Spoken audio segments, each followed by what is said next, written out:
Guess who's back? Back again. Shady's back. Whoa, whoa, whoa, whoa. What? Can't say that. Isn't that like a slur now? What? Probably. Coming up. We review Leave the World Behind. And The Killer. And The Fall of the House of Usher. And Killers of the Flower Moon. And Five Nights at Freddy's. Let us commence thus. I love it when people do that. When they go like, and the proclamation is thus. And then they just say the proclamation. Introducing your own... not that people do that, but you get my point. Let's start with... That's like... I'm just thinking is like... One of the things that a lot of people complain about, I think we complain about as well, is, you know, you get those like mini trailers at the beginning of a trailer? Yeah. Isn't that basically what you just did? Essentially, yeah. Yeah. Yeah. The trailer is thus. Yeah. Here is the trailer. Yeah. Okay, Leave the World Behind. Jord. Oh, okay. Well, bye then. It's a film. It is a film. Yes. Would you like me to premise it? Yeah, go on. Okay. So it is a film from Sam Esmail. I think it's adapted from a novel that is essentially about a family of four that go to a vacation home outside of New York, and shit is off. Yes. And things start happening, and like the signal goes down, and it kind of becomes clear that something of large proportion is happening elsewhere, but they don't know what it is. Maybe hackers, maybe who knows. And then Myha'la Ali's character knocks on the house one night, and he says, "I'm the owner. I would like to stay here because it's too difficult to get into the city or whatever." They're a bit skeptical, but kind of, you know, they don't really know who he is. They let him stay there. And then there are tensions amongst the group as we slowly peel back the possibilities of what's going on. I think that's a fair description. Yeah, it could be categorized in the sort of unofficial subgenre of film with people in moderately expensive house as shit goes down on Netflix. Yes. But I would say that this is probably an exemplar of that genre, if not sort of somewhere above that genre. Yeah. The film is directed, certainly written as well by Sam I think he wrote Esmail. it, yeah, Sam Esmail. Yeah, of Mr. Robot fame. Mm-hmm. So... well, this is the thing. Like, do we do the spoiler thing, or do we not do well, because I want to talk about the ending. So, yeah, okay. We will do spoilers. Yeah, okay. So spoilers, but obviously, yeah, the film very quickly starts presenting you with strange goings on and imagery. Yeah, I think the first major one is an oil tanker running ashore on a beach. Yes, and then all of a sudden, there's like all of these deer in the garden, hundreds of deer, and at the first, you're like, okay, Sam Esmail, is this going to be all a dream again? Until it isn't again. You sound bitter. No, I'm just remembering how great the fourth season of Mr. Robot was, and how tedious the second season feels now by comparison. Certainly the first half, yeah. Yeah. When it's just nothing actually happens, really. Yeah. Yeah. No, I agree. Yeah. But we're not talking about Mr. Robot. No, we're not. We're not gonna be critical of Mr. Robot. Yes. We're gonna talk about Leave the World Behind. Okay, so the cast are terrific. Yeah, it's a very, very strong cast. I really like Ethan Hawke in anything now, really. Well, I was gonna say, you got a bit of a man, not even a man crush, just like a man appreciation. Yeah. A man fandom. A man appreciation. Well, like, because you appreciate his craft, really, don't you? Like I think he's a good actor. Yeah.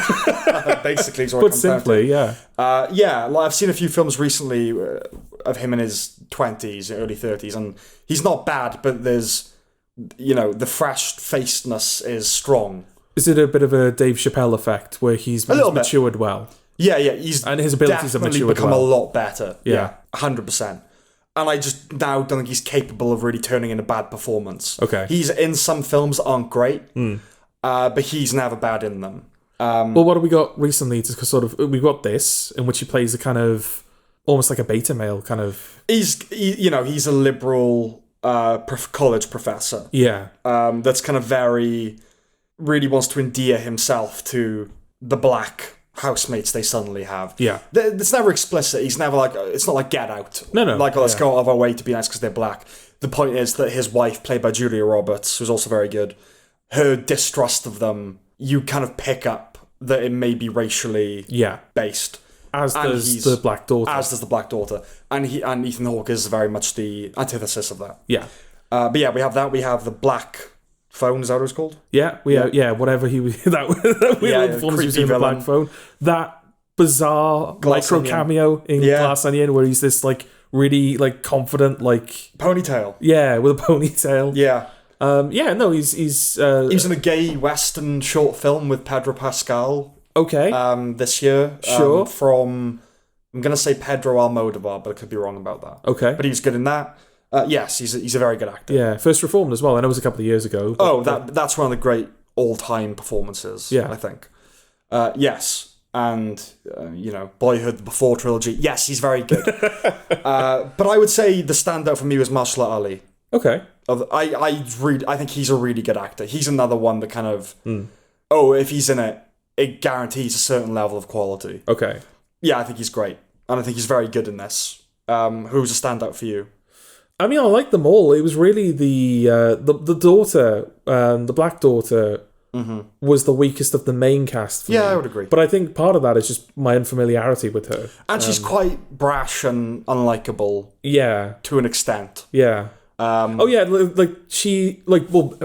enough, her and Julia Roberts. Yes.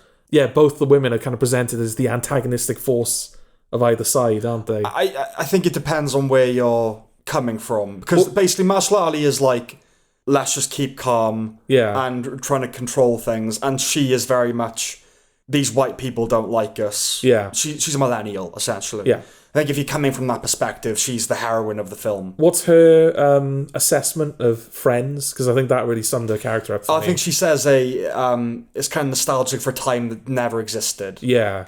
So yeah, she doesn't raise the whiteness of it, but it's nostalgic for a time that didn't exist, which plays into the end, if you like. Yeah.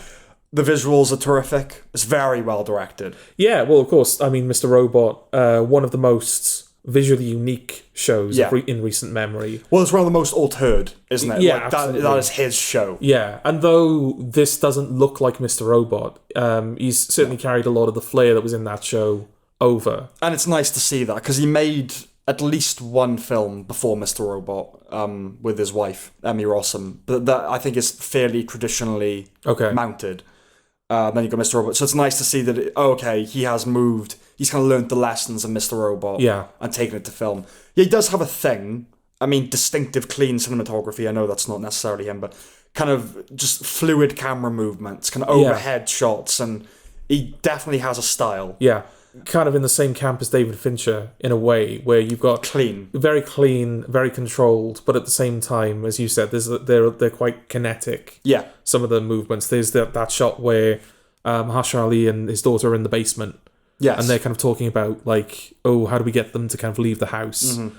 And then the camera pans up through the ceiling of the basement to the floor of the kitchen, and then goes up to the bedroom that's above them, and then you see their conversation with Ethan Hawke and Julie Roberts' conversation, and it comes back down and it looks at the TV, kind of like Panic Room, where it's kind of like going through the whole house, but without one motion, without that slight baggage of kind of visual effects of its time. Not to say that it's bad in Panic Room, but it feels experimental. Because when you watch it, you go, they were kind of pushing the boundaries of what was possible at that time. Yeah. Now it just seems easy. I mean, but that's probably testament to his direction. Yeah, that he makes it all it just look feels easy. so easy. Yeah, exactly. Okay, so the dialogue can be overly expositional, as in the opening scene. Yeah. That kind of worried me at first, like, oh no, that's bad. But I think actually that's intentional, and it's meant to be funny.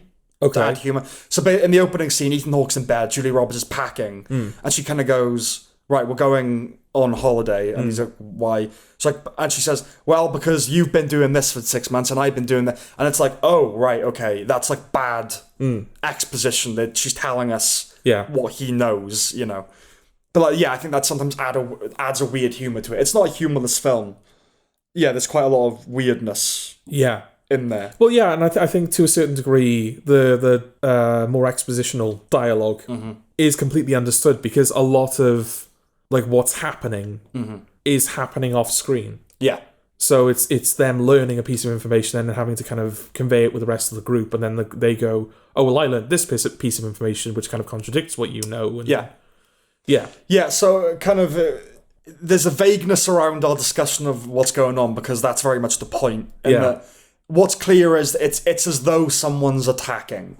But in a kind of grand way, you know, where just infrastructure broadly is just going down.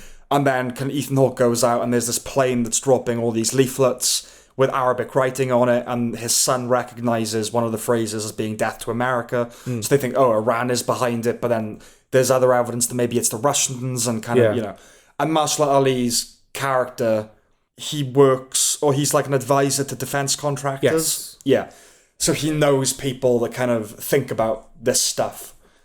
So he's kind of our window, really, into anything close to an explanation about what's going on. Essentially, the film is about division, especially American division. It's a maths film. A maths film? What do you mean? Oh, about division. Okay, yeah.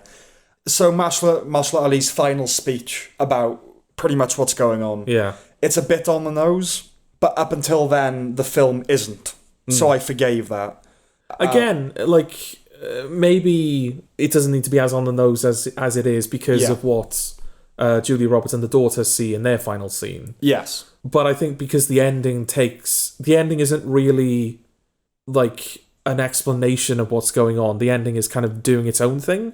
The ending's it's a theory, because he still doesn't know, but he's like, okay, I guess we've said spoilers. So. Well, that's the thing. Like I'm saying, like it's not as if the end of the film is, and here are all of the answers. No. The ending is kind of something else. It's almost like a kind of kind of hint as to like, oh, this is what will become of certainly the daughter, but what will become of the main characters now.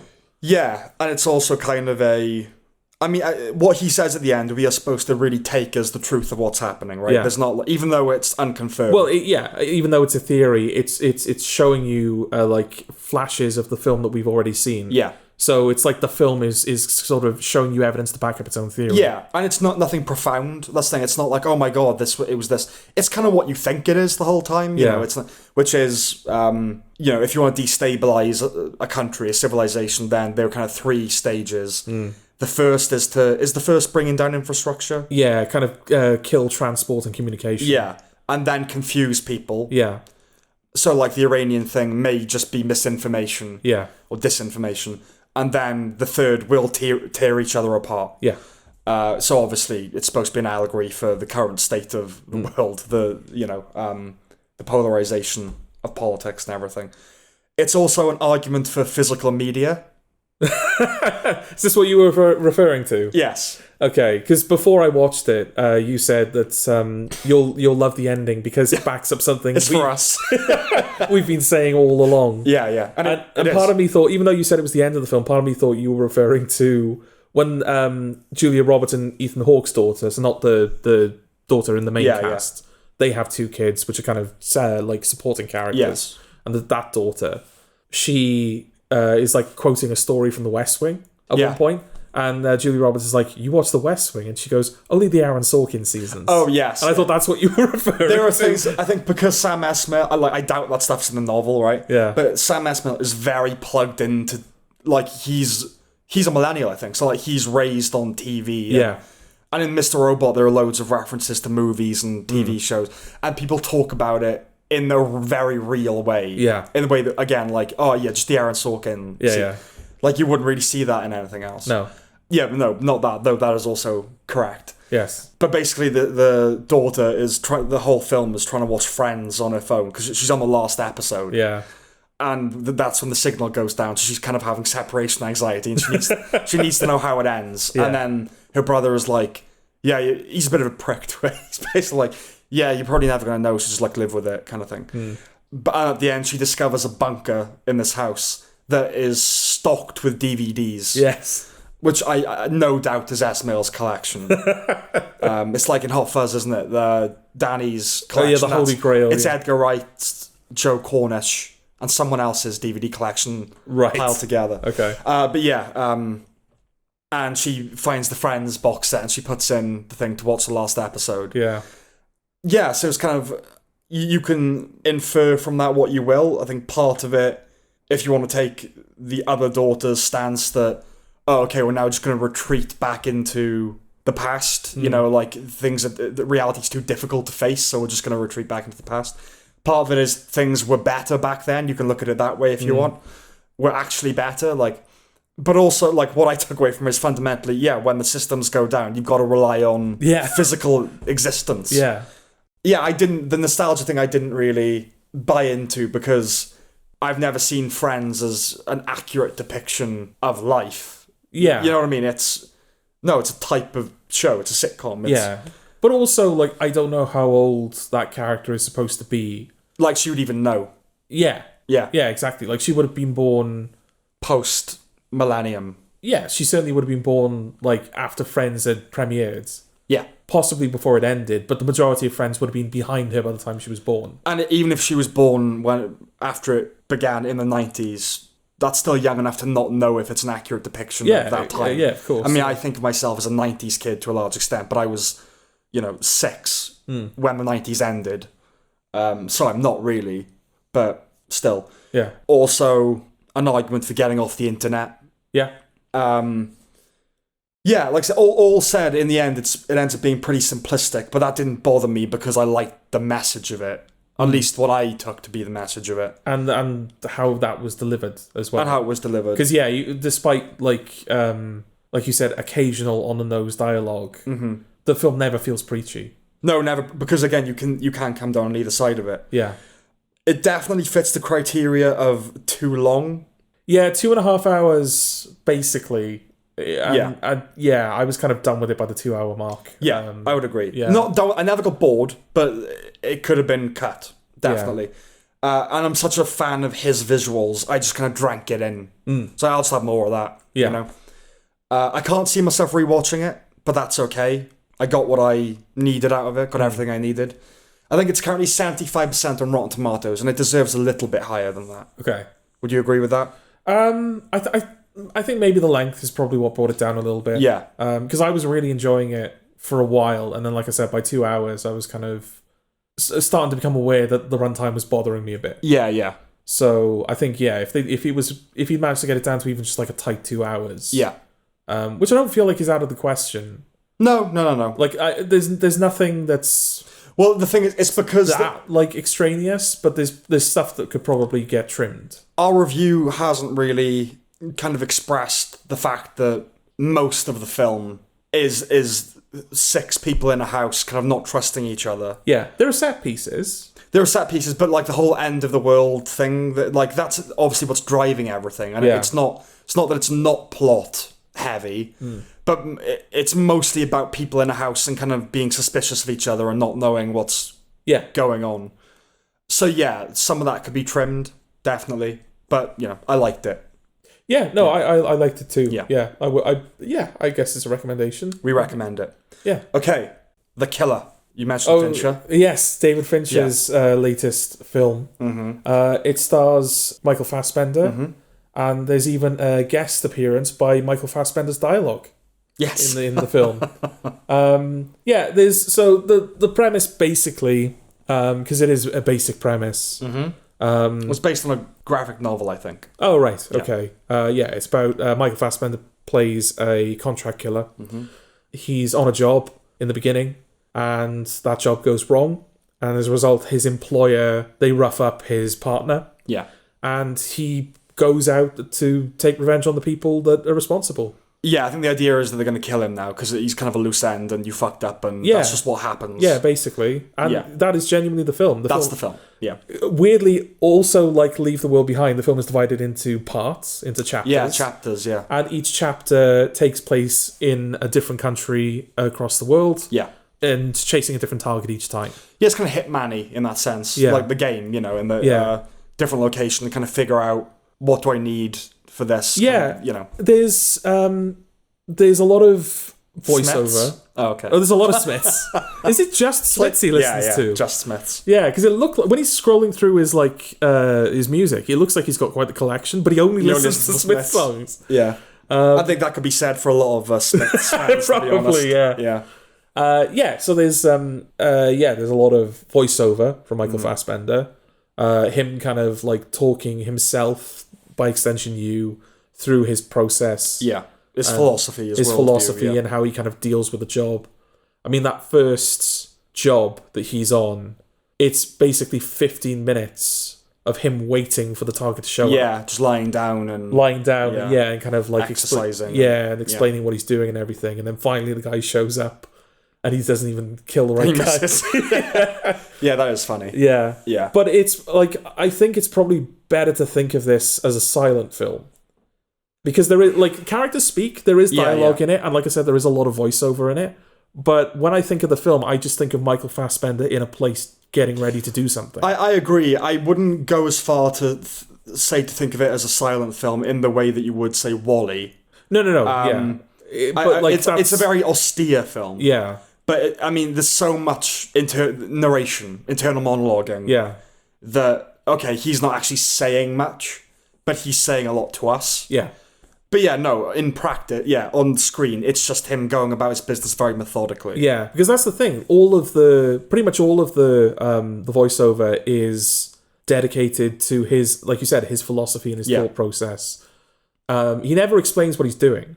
No. There's like a moment where he's on a plane going back to, I think it's the Dominican Republic, and he sees a guy on the plane with him, and he just looks really suspicious of him. Mm-hmm. So when he goes to the airport, he like cancels his flight, gets himself a hotel for the night, and then sets up basically like this. He orders room service, and he puts like the cloche underneath the door, and he puts like a mechanism on the door so that if someone tries to open the door, it'll like create a noise. And he doesn't explain anything about what he's doing. But from that you infer like, oh, he suspects that guy's an assassin, and to make sure that he's not, he's like protecting himself. Yeah, it's not like... He's creating a trap for him. Yeah, it's not like Dexter, where it's kind of, oh, I'm in this circumstance now. Yeah. It is very much... No, he's doing one thing and kind of just passing the time in his head with other things. In that respect, it's almost like a Bourne film happening very, very slowly. Where like Jason Bourne's just in the field, something happens and he reacts to it. Yeah, and it's so... he's so polished at it that he's thinking about just other stuff. Yeah. You know. On one level, it's the kind of script written by an 18-year-old. Okay. Which is like no substance at all. It's just... Oh, no, I'm not saying it's insubstantial, but it's all existential musings about the meaninglessness of life and... Right. With a Smith soundtrack. Yeah. It's exactly the kind of thing you'd write in school. Yeah. You know? On another, it's John Wick with more class. On another, it's what a Fincher Bond movie might look like. It's very by the numbers narratively, like we've said. However, it's Fincher. So he elevates it. Yeah, absolutely. With his style and his professionalism. That's the word for Fincher, isn't it? Professionalism. Yes, despite the fact that he fucks up more than once. Yeah.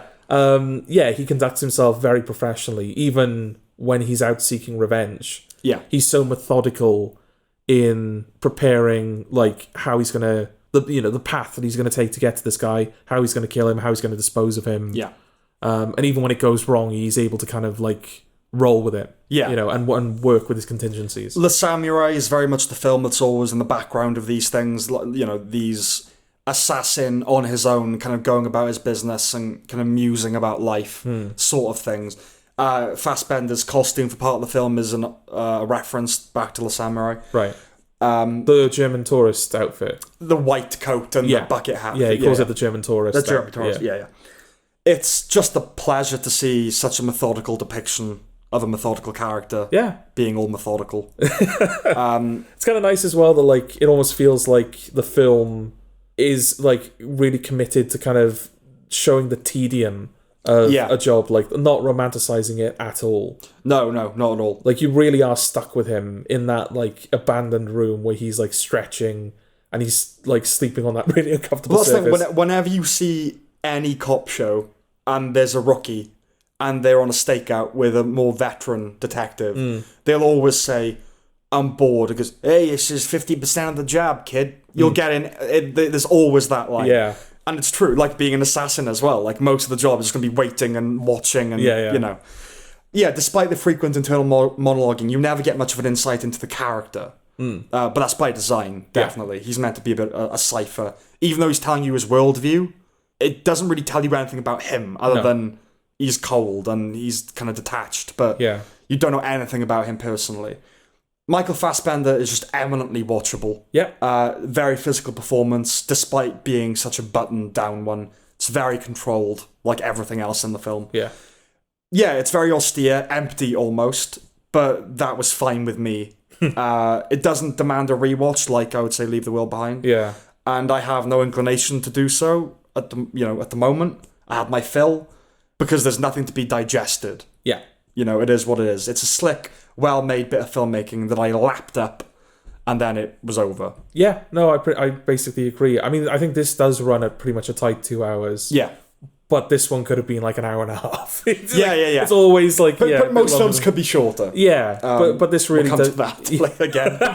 Yeah, sure we will. Yeah. But yeah, no, this one definitely feels like, for what it is, 2 hours is probably just like a little bit... Like, by the time you get to, like, I think it's, like, chapter 5 or 6 when he's on to, like, the third guy. Yeah. And you're like, oh, okay, what are we doing now? Especially since, like, he spends most of the end of the film in America.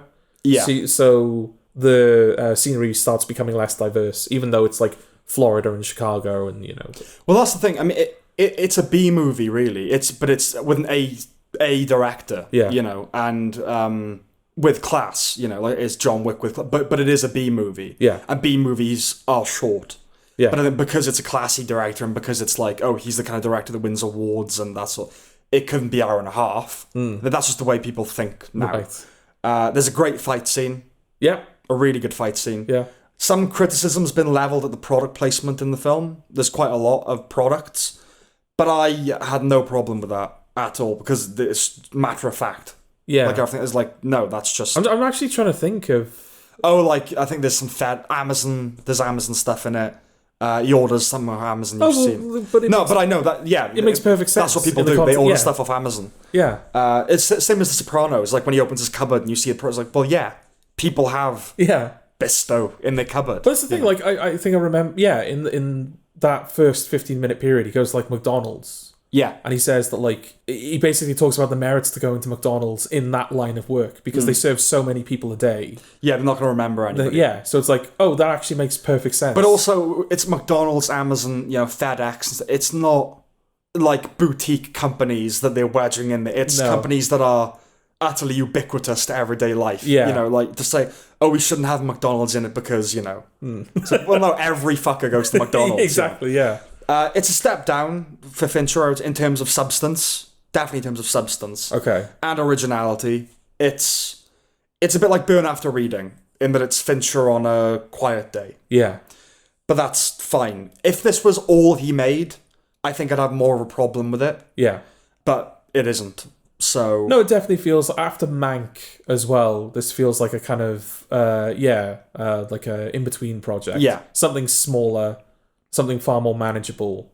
There's just a bit... to kind of keep himself, in the game. There was a little bit of, I don't know why he was attracted to this project, because it's so simple, but maybe that's what it was. The guy who wrote it was the writer of Seven. All right. So like a reunion between those two, but it's nothing like Seven. There's none of that depth or kind of, it's a shallow film, but shallow in a good way, shallow in the best way. That's kind of it. Yeah, that's the thing. Because of its shallowness, there isn't much to talk about. Yeah. It's another recommendation, though. Yes, I would agree with that. Okay. The Fall of the House of Usher. Oh, we're doing that now? Yeah, I think when you see what we're ending with, I think it'll make more sense. Okay. All right, then. Yeah. Okay. Oh, fuck. I guess I got a premise this one. If we're following the pattern. Okay, so it's an Mike Flanagan joint on Netflix. Yes. His annual TV show. Yeah. You say that. Is he doing one next year? I don't know about a TV show. He's doing a film, isn't he? And he's doing The Dark Tower, so maybe that'll be next year. Okay. The Fall of the House of Usher is an adaptation of Edgar Allan Poe's bibliography. Yeah, it's not just Usher. It kind of tries to get them all in there. Yeah. In essence, it's about a family, the Ushers, headed by Roderick Usher, who is the CEO of a pharmaceutical company, and his sister. And his children start dying And that's kind of it. I mean, not it, there's a lot more, but in terms of the plot, that's, why is that happening? And then we go back into his past and we examine how he got to where he is and why what's going on is what is going on. Yeah, and each child, the way in which they die is taken from a short story by Poe. So like how the Flanagan works, it's kind of episodic, not strictly. Yeah, but kind of each child gets their episode. Yeah, and their story will be a loose adaptation of a Poe story. Yeah, so sometimes it's literally just the manner of death. Yeah, sometimes it's the episode in general. Yeah. You gestured there. I did, yeah, because I didn't know if I wanted to say this early, but yeah, the pendulum. Yeah, the pendulum. Yeah, so it could be something as the connection can be as loose as that. Yeah, which is basically just the way that he dies. Yeah, or you could have an episode like the Black Cat, which I think is pretty much that story. Yes, unfolding basically as it was. Yeah, in a modern context. Yeah. So it's been compared to Succession quite a bit. Edgar Allan Poe by way of Succession. Yeah, which is an obvious comparison and an understandable one, but there's really little overlap beyond the idea of a corrupt dynastic family empire. Well, also this is, I think, probably the most overtly comedic project that Flanagan has undertaken. I think I've said before on previous episodes that I'm not thrilled with the notion that Flanagan is referred to and thought of as a horror filmmaker. Mm-hmm. He certainly, that's in every project that he's done. That's the window dressing. And he is very much a horror fan. Yes. But I think the thing that I don't like about it is that it feels like the horror... Like, when you say horror, you think scary. Like, you think of something... No, you think of, like, a horror thing. You're like, oh, the point is the horror. Whereas with a Flanagan project, it feels like the horror is there to drive the drama. The horror is not the point. Mm-hmm. The horror is kind of a means to get to the drama. I think he's burdened by the fact that horror, generally speaking, means shit. Right. Shitty. Like, most horror films are shitty. Yeah. Most films are not great, but most horror films are shitty. There are a couple a year. Because they very much have that philosophy of, jump. The whole point is to scare people. Yeah, and that's fine. Like, scare is good, but there are different ways of doing it. Yeah, whereas it was, like I said, with his projects, it's more, how can I use horror to kind of excavate the drama and, the characters are very much the center of what he does. Yeah. Yeah. Yeah, a lot of, his most horrific stuff is just very sad. Yeah, I don't think it demeans what he does to call it horror, because the genre is horror with all the stuff he's done. Yeah. If it's not the flavor, then it's the window dressing. Yeah. It doesn't demean horror. I would say he elevates horror. He certainly does. Yeah. Because there's loads of great horror in every media. Yeah. Every medium historically, but. Yes, nowadays, if you go, he's a horror... That's why a lot of so-called horror fans that aren't actually horror fans aren't big fans of his work. Because these white girls in their 20s, they really mean Insidious and The Conjuring, like jumps. Yeah, something to make... Yeah, exactly. Well, that's not a horror fan. No, but in the case of Usher, I really feel like this is the furthest we've stretched that label for him. I would even go as far as to say that The Fall of the House of Usher, it doesn't feel like a horror show to me. It's the least horror. It feels like a drama that has comedic and horrific elements. Yeah, I would agree. There are long stretches of runtime per episode where there's just no threat of you being scared. Well, that's the thing with The Haunting of Hill House, and more so, but also with Midnight Mass. Even if we would say, well, they're dramas in a kind of horror context, they at least look like horror, like especially Hill House. Yeah, it's a haunted house. There are ghosts. The kind of the coldness of the visuals. Yeah, it looks and feels like horror, like a ghost horror. And Midnight Mass, the vampires. It's like there's a lot of blood. It's in the context of it looks like a horror. Yeah, this doesn't. As much. You're right. It's the furthest from any of that stuff. Yeah. There are moments, obviously.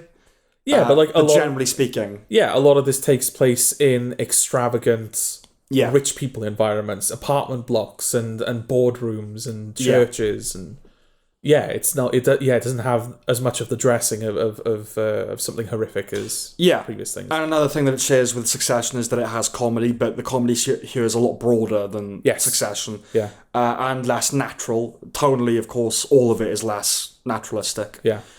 I liked it. Yeah. I liked it. Yeah. It's not as episodic as I anticipated it would be, which I appreciated.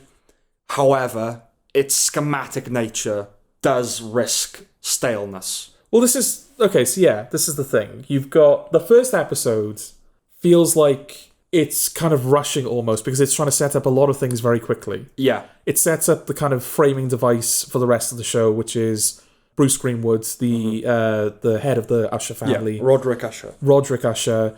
He is in his dilapidated childhood home, confessing to a detective that he has known most of his life and has always managed to evade. Yes. And then, it kind of flashes. But there's, again, kind of like Hill House, it's taking place in almost like 3 different time periods. Yeah. You've got the modern day where he's like talking to this detective. You've got the last like couple of weeks where his children have been dying one by one. Yes. And then you've got when he was a child. Well, not when he was a child, when he was... a young man making his way in the... Yeah, when he was kind of like... how he kind of made his way into the company initially with his sister. Yeah, and so like it sets all of that up. It like shows them as children. It kind of explains what happened to their mother, which is also like that's a Poe story as well, isn't it? Like her being buried and then digging herself up. Yes. And, all of this stuff gets set up very quickly. And then it very much settles into a pattern. Yeah. A very rigid pattern. A very rigid pattern. Every episode is about a specific child, and the episode always ends with their death.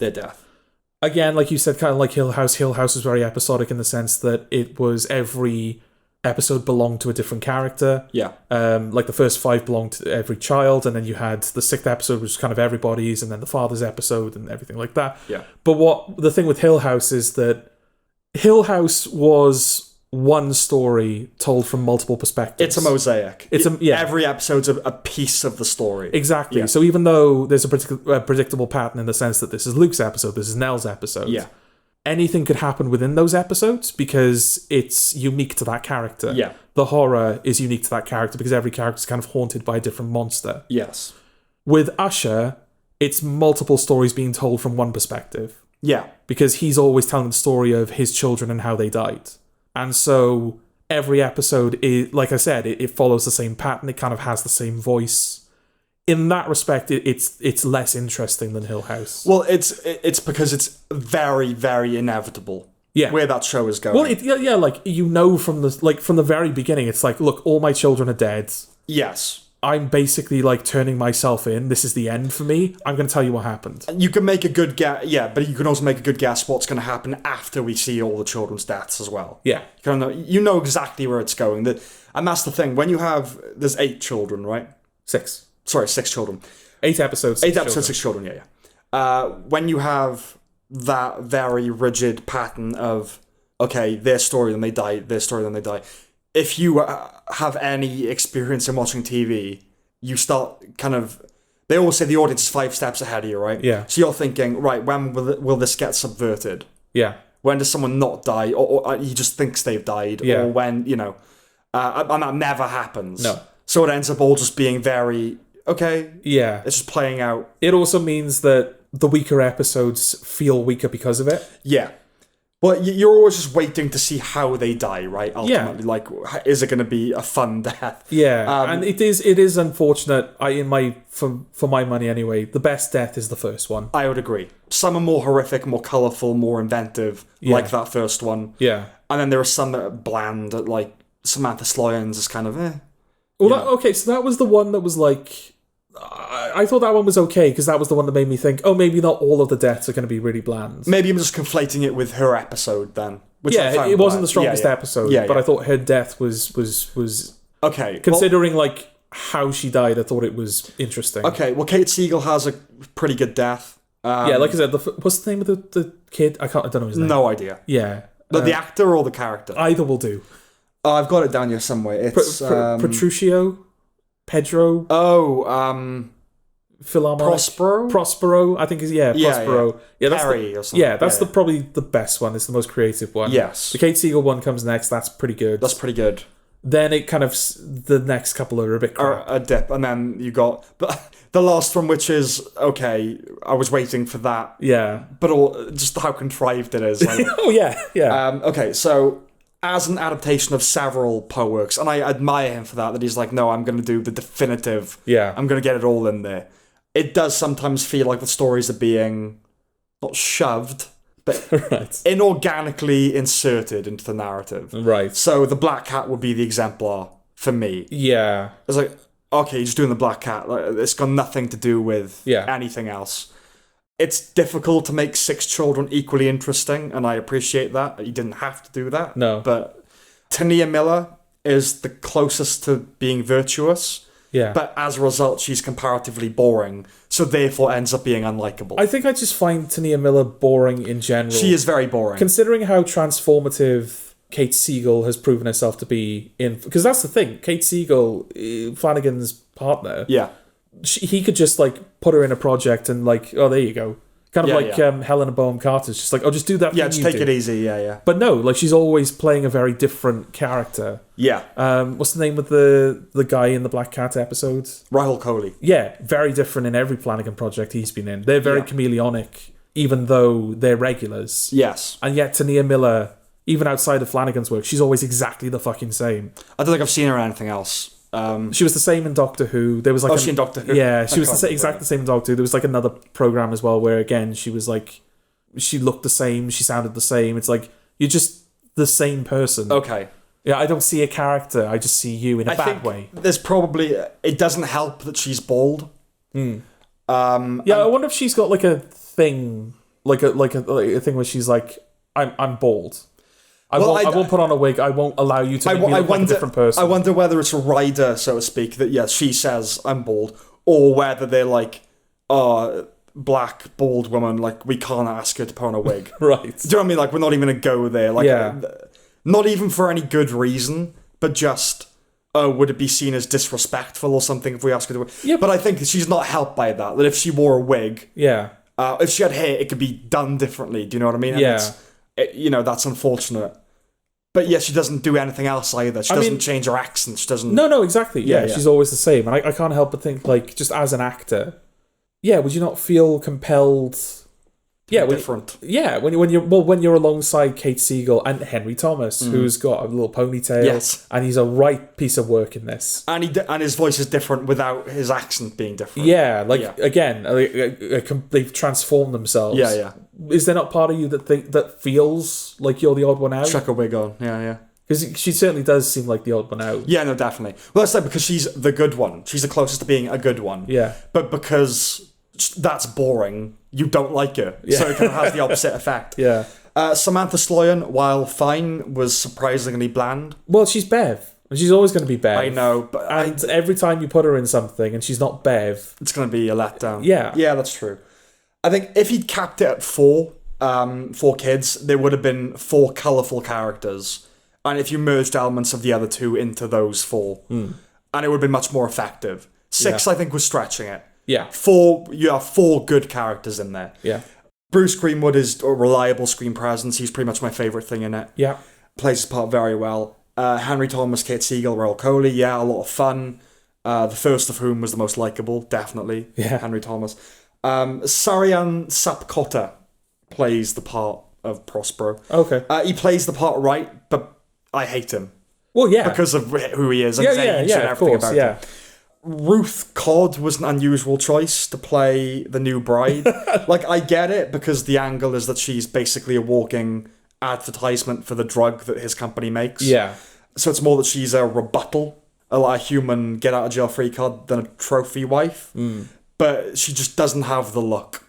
But again, is that part of it? Is there supposed to be this kind of implied, like, this is what he had to settle for? I know that. He's that desperate. Yeah, but you don't get that from the performances, really. Like, she's just goofy. Yeah. She plays it really goofy, and it's like she's a weird niece. Like, she doesn't feel like his wife at all. And I know you could argue that's the point. Yeah. But I think they didn't have to cast a proper trophy wife type.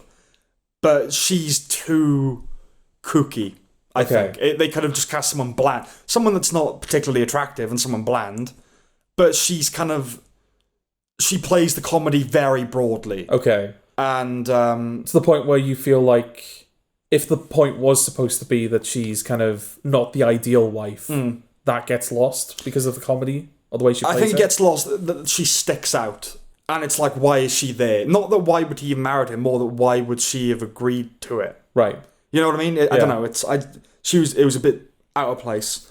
And I don't like her anyway. Okay. Flanagan has faced praise and criticism for his monologues in the past, which I have historically defended. But Hill House and Midnight Mass are much more serious works, much more spiritual works. He put everything he had into the latter, especially. That was like his magnum opus treatise on life, death, and the universe. So I have time for beautifully written soliloquies. Yeah. There are a few in Usher that I enjoyed. The Lemon one is a highlight for me. But overall, I felt they were misplaced.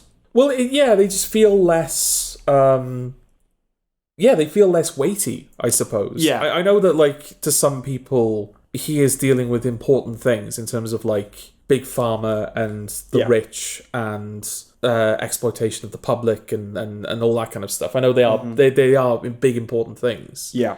But they're not life and death and the nature of the universe. No. And it is, faith and these incredibly, like, big, lofty themes. So yeah, it does feel like a bit of a downgrade going from what characters think happens to them after they die to think like, oh, rich people exploiting the public, that's a bad thing. Yeah, I'm listening. I'm okay with it. I didn't like it in this, but overall, broadly, because he got to make his passion project. Yeah. And it was a masterpiece. I'm with Mike from the Red Letter Media thing where he's like, it's the height of humanity's achievement. Yeah, we may as well just stop Let's just stop. And that's fine. We can't expect Midnight Mass every time. Yeah. It might be unfair to expect it again. I'm such a fan of that show. Like, I can't really demand more. That was a special thing, and that's fine. Because he's still making good things, they're just not Midnight Mass. Yeah. But he's a wordy bloke, and I appreciate that, because as are we, I suppose. But the scene, for instance, in which Griswold, which is who is Roderick's boss when he's younger, explains the benefit of looking the other way. That's a trope that we all know and recognise. The corruption of the corporate world and being a team player, quote unquote. So that monologue is just a protraction of that idea rather than an expansion or spin or deepening on it. I know the show isn't necessarily going for subtle, but I think those conversations in the real world are probably much more taciturn and implied. So are much more effective that way as well. So he starts off by saying, I drive a Ferrari, what do you drive? And then he goes into the spiel. That would have done. Yeah. I drive a Ferrari, what do you drive? Okay, I get it. He's bribing him, essentially. They put Gerald's game on the screen at one point. Come on now. Oh, did they? Yeah. Did not notice that. Yeah, no. Gerald's game is on. There's a nice symmetry to the final death being set in motion by the first. I wish there was more of that. Because none of the other deaths are connected. They are all pretty much in isolation. Yeah, if each story / death had affected the others in that way, the whole thing would have been much better. I guess the only other one you could draw a connection between is Kate Siegel and Tania Miller, because Kate Siegel dies going to one of Tania Miller's facilities. Yeah. But it's not set in motion by her, it's just like another character's area kind of thing. But it would have been more cohesive, I think, if that had been the case, unless bitty. It would have kind of justified having these separate stories if they did overlap a lot more. Like Hill House. The show is all ultimately in the service of saying that billionaires shouldn't exist. It's an attack on big pharma and big money, generally speaking. I'm not really with the series in that way. Okay. We're meant to dislike the Ushers, and I do, but most of them are just self-centered and vapid. They don't deserve the wrath of Carla Gugino. Yes, who we'll get to. Yeah. While I don't think we're invited to relish their deaths, we are somewhat expected to believe they're justified. But one can't help being born into wealth and privilege, if you're going to look at it that way. Yeah. And I'm not anti-wealth. I'm not anti-billionaire. Roderick and Madeline do deserve it. Fair enough. But it's not that the Raven, Carla Gugino, Yeah. targeted immoral rich people. It just seemed like rich people across the board. Oh, we'll get into it now then. Yeah. I'll just finish this little point here. I don't know how philosophically aligned I am with the show. And I suppose this is what you were getting into. I don't know why this apparent supernatural moralist would offer that deal to them in the first place. Yeah, well, I think it undermines the show in a way because the nature of the spoilers. Yeah, spoilers. Yeah. Yeah. Okay. So the kind of the overarching, the thing that sets everything in motion is when they are young and they are trying to make a name for themselves in the company. They make a Faustian bargain, don't Yes, with kind of Carla Gugino, who's this kind of mysterious figure, which I think is the Raven, basically. The Raven, but like whatever that means. Yeah. Just some death, essentially. Yeah, some otherworldly figure that has otherworldly powers. And it's the old story, like, I will give you riches and whatever, but the deal is that... What was your children? Yeah, so she's basically said, you can live exactly the life you want. Yeah. Without consequence. But when you reach the end of your natural lives, I will eradicate your entire bloodline. Yes. So all of your children and their children will die. There will be no more Ushers. But until that point, you can live a life of no consequence and total riches. Yeah, and so it's kind of... Okay, so it's about the reaping of souls then. The devil wants more souls, whatever she is. Well, is it? Well, that's the thing. That is the Faustian bargain. The Faustian bargain is, right, I make you a deal, but I get your soul, right? But her deal is, I kill your bloodline, not just in exchange for your having wealth and power, but the death of millions of innocent people. That's the thing, because she kind of...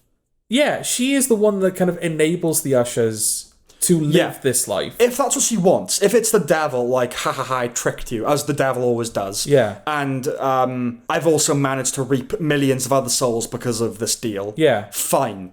But she's punishing them for it. That's the thing. She is chastising them for what the they've show done. kind of treats her almost as like the moral center of everything. Yeah, she is the moral center of the show, yeah. Because, there's that moment where she kind of makes the bodies of those that Usher's medicine has killed. She makes them rain from the sky, and it's like millions of people.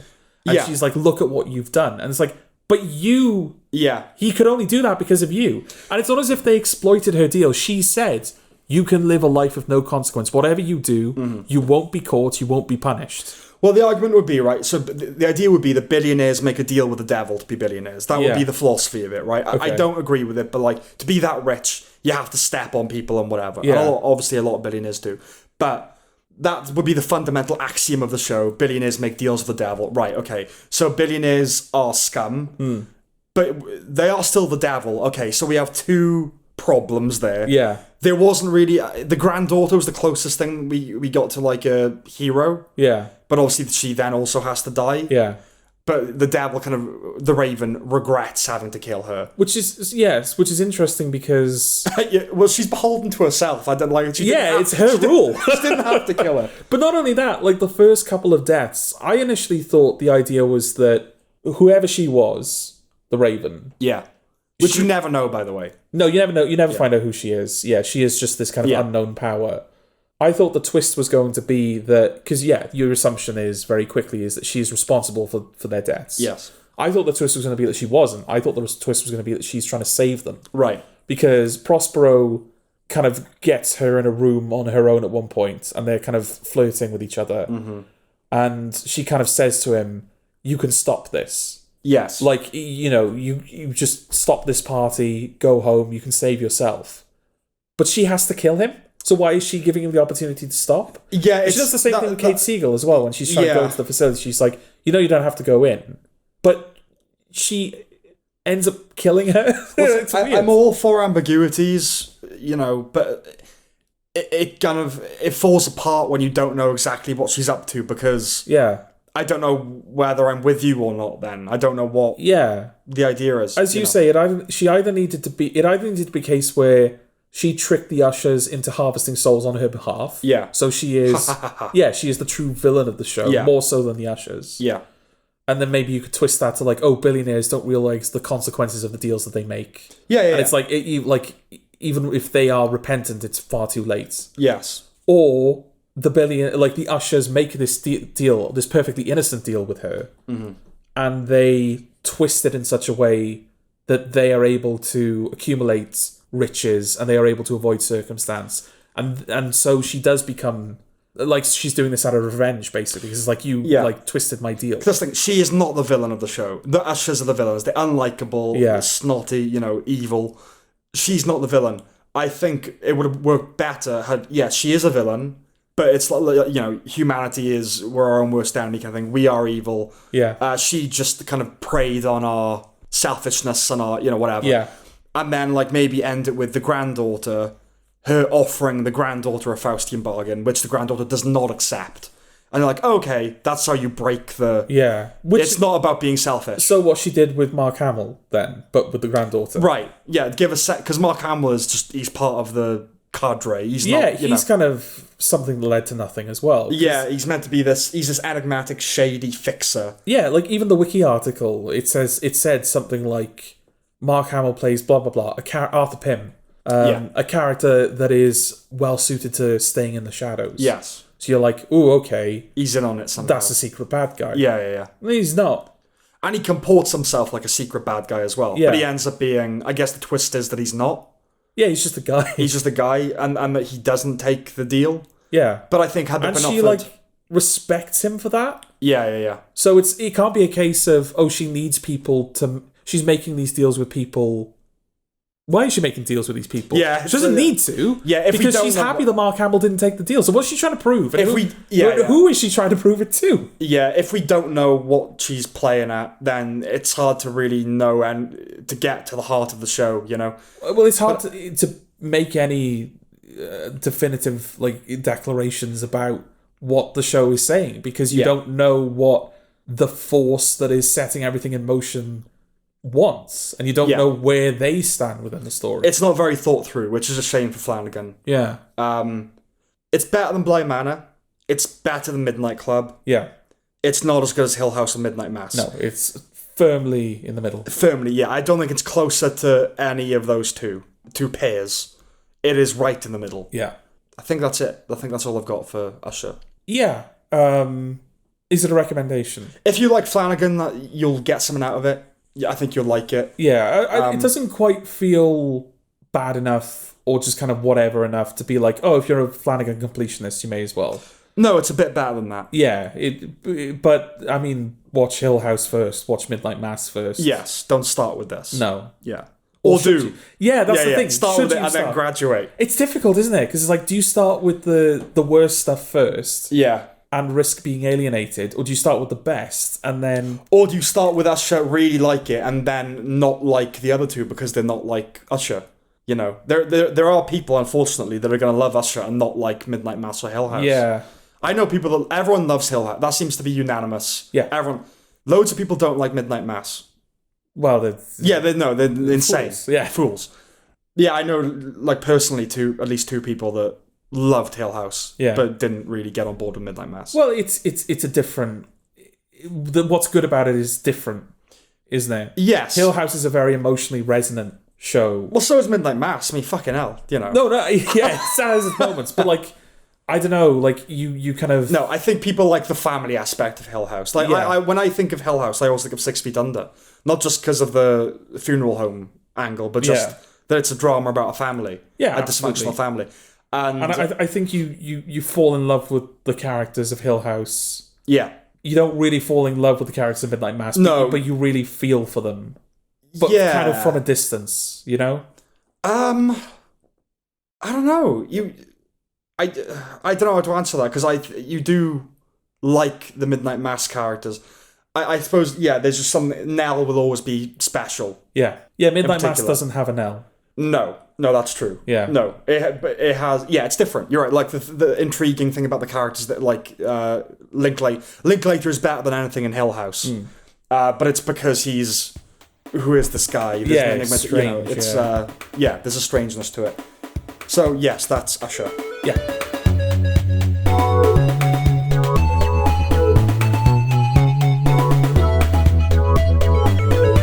Killers of the Flower Moon. Okay. It goes without saying that that the film is 3.5 hours long. It is 3.5 hours long. Yes, it is. It is too long. Yeah. But goes without saying that the technical stuff is stellar. Yes. The cinematography, the editing, the score, And in a way... Scorsese. Huh? Scorsese. In a way, I think Scorsese is hobbled by his own talent. Because I think had this film been made by another filmmaker... Not that it's not it's had rave reviews, it's going to be up for the Oscars, it's up for all the awards and everything. But it feels... Because it's Scorsese. And not that it doesn't deserve it, I don't want to say that either. But... If someone else had made this, I think the common man, the average Joe, would like it a lot more than people have. Because I've seen a lot of backlash. Okay. Again, like critics loving it, but people not as much. Okay, why? Well, too long is definitely a big factor. But also just like bored. I was bored, I don't get it. Okay. Kind of thing. And I think had this not been Scorsese, it would have been looked on a bit more favourably. The problem is... I think as directors go, so with a David Fincher film, right, you're guaranteed that it's going to look good. The film might not be great, but it's going to look good. Yeah.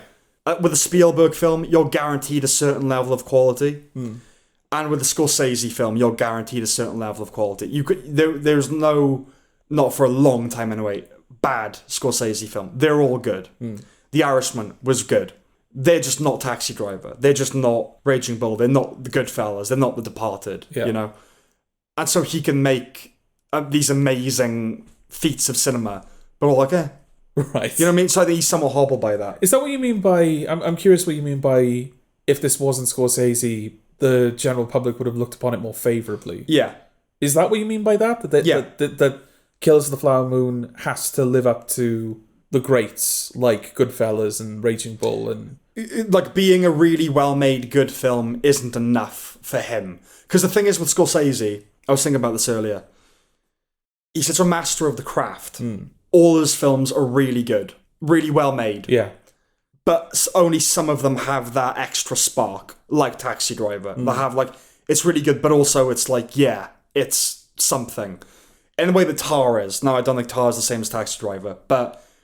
There's a strangeness to Tar. What you went in not knowing what it was, whether it would be any good, what it was about. And so, or like Banshees even, it's like, oh, okay, that's what this is. And it kind of has... Scorsese films don't have that. Okay. They don't have that kind of X-factor, surprise, gemness about them. They're all just like, yeah, another great film. Or another really good film. I won't say great. Do you know what I mean? Another well-made good film. Like Spielberg. What was the last Spielberg film you watched you were like, ooh, that was like that was surprisingly good. It's like, yep, that was good. Yeah, that's a good question. Same with Scorsese. The last Scorsese film you saw, you're like, oh my god, that was amazing. Yeah. It's like, yep, good. Do you know what I mean? Yeah. It lacks that kind of extra thing. It doesn't have the customary breakneck editing of Scorsese films. No. It's on the more deliberate side. That said, it's as muscular and purposeful as he ever has been. He's shown no signs of slowing down or his age, which is great. Scenes hit the length at which they'd normally run and then exceed that length, as though our brains are now wired to a faster momentum, which they are. So that was refreshing to have dialogue play out beyond your expectation, but not your patience. There's a nice bit of dialogue in the first scene with DiCaprio and De Niro where De Niro's kind of floating the idea of him marrying into the Osage people. Yeah, we haven't premised it, yeah. Oh, yeah, okay. You're right. Go on then. Your turn. Oh, no, fuck. Yeah, it is your turn. Yeah, yes. Fuck. Okay. It's set after World War II? World War One? World War One. It's set after World War One. DiCaprio was a soldier. He comes back. He comes to Osage County. He comes to stay with his uncle, played by Robert De Niro. And the film is kind of like, the Osage live on land where there is oil. Yes. And so they have riches, and the white people want the riches.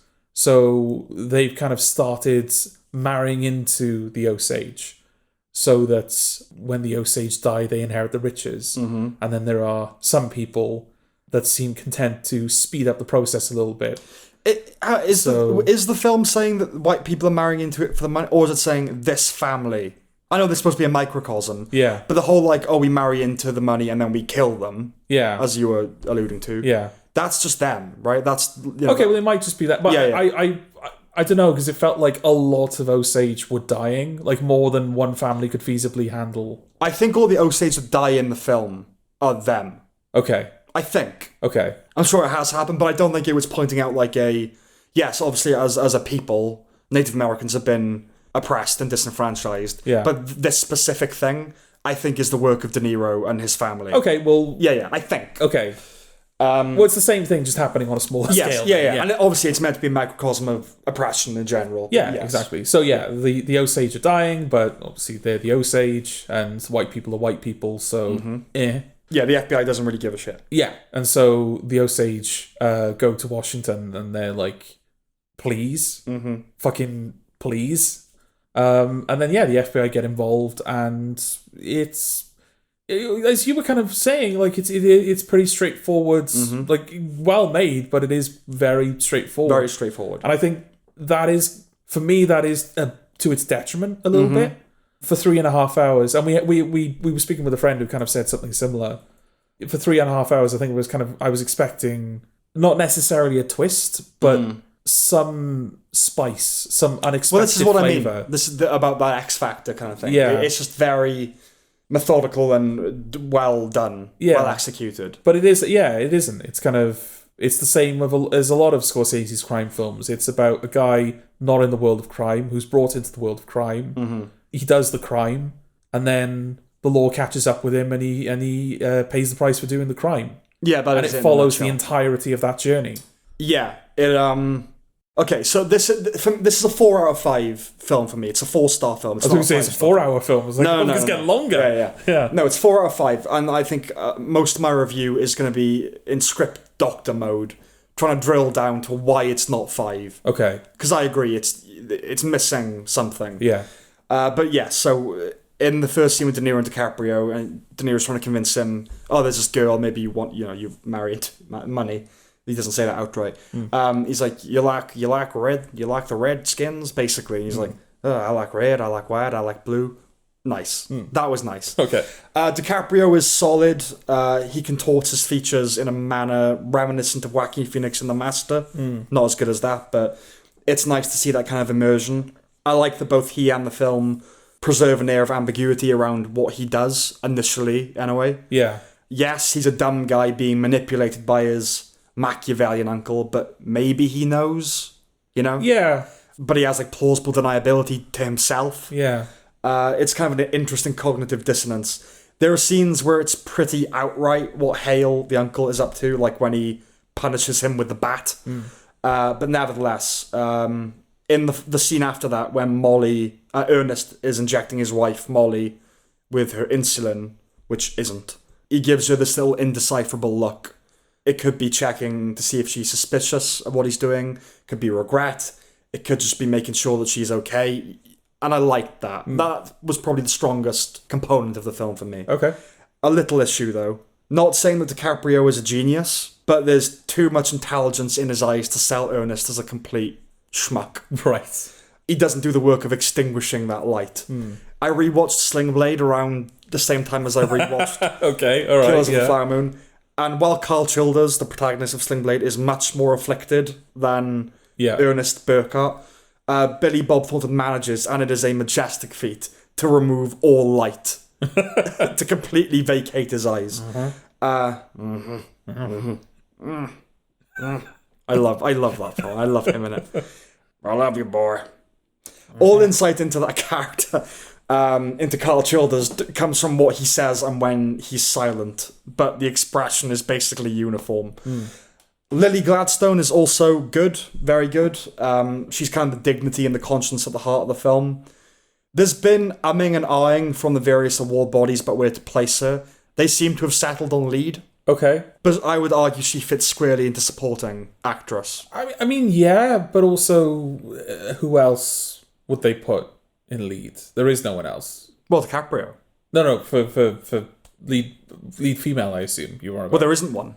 Oh, isn't there? That's not how it works. No? If a film just has a leading man and all the other actresses are supporting, it doesn't mean there's one lead actress. Right, okay. You're either supporting or you're lead. Okay. No, yeah, she is the foremost female character, but she's not the lead. When they say female lead, it's not the leading female. It's a lead that is female. Oh, right. Okay. Yeah. Yeah, because isn't De Niro... DiCaprio's in the film more than her, certainly, but is De Niro in the film more than her, even? They probably about equal. Maybe she's in it a little bit more. But I know there's a push for lead because of her ethnicity. Her central... She is central to the plot, obviously, but also as a reflection of agency. The fact that, like, they're shining a spotlight on her people, so she's the leading actress. Do you know what I mean? It's like, it's a reflection of the film's intent. But realistically, she actually has very little autonomy in the film. She is a victim, you know, in the truest sense, and there's nothing wrong with that. She disappears for extended chunks of the film, spends a lot of it bedridden and ill. It's no diss to say that she should be in the supporting actress category, and she might well deserve to win. I haven't seen The Holdovers yet. Yes. Yeah. DiCaprio is undeniably the lead in his on-screen prominence, but if we're in anyone's head, it is Molly's. DiCaprio was originally slated to play Tom White, which is the Jesse Plemons character. Oh, the FBI agent. Yeah. Yeah, okay. Before the film was retooled. Yeah. Maybe this is a danger of partly, and I emphasize partly, developing a film around a star. It's definitely interesting for the lead to have unclear motives, or whose undertaking is unclear to the audience. But I don't think it would have lost that enigmatic power if he'd been relegated to more of a supporting role. Okay. So we should say that initially the idea of the film was it would focus on the investigation.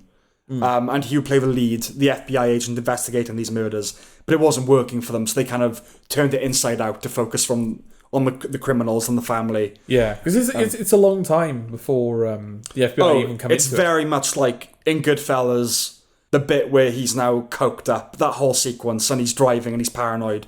It's around that time that they come in. It's like the last gasp of the film. De Niro is in gives a shit mode. Yeah. But I couldn't really call his performance remarkable. He just does it well. The rest of the cast acquit themselves perfectly well, except Brendan Fraser. Oh, no. Don't you agree? No. Well, say what you're going to say. Before you decide if you can agree. Yeah. He turns in a pretty... I need to know what I'm agreeing or disagreeing with. He turns in a pretty weird performance. His delivery notches the film into another territory. It's bigger and melodramatic and pretty goofy. Well, much like him. Yes. I don't know. It didn't feel like... Oh, it did. Okay. For me, it did. When he was... It was like, oh, this is weird now. Is it? Yeah, he's weird. Or is it just because... Oh, look, it's Brendan Fraser. Well, there's a bit of that. But then... I don't know.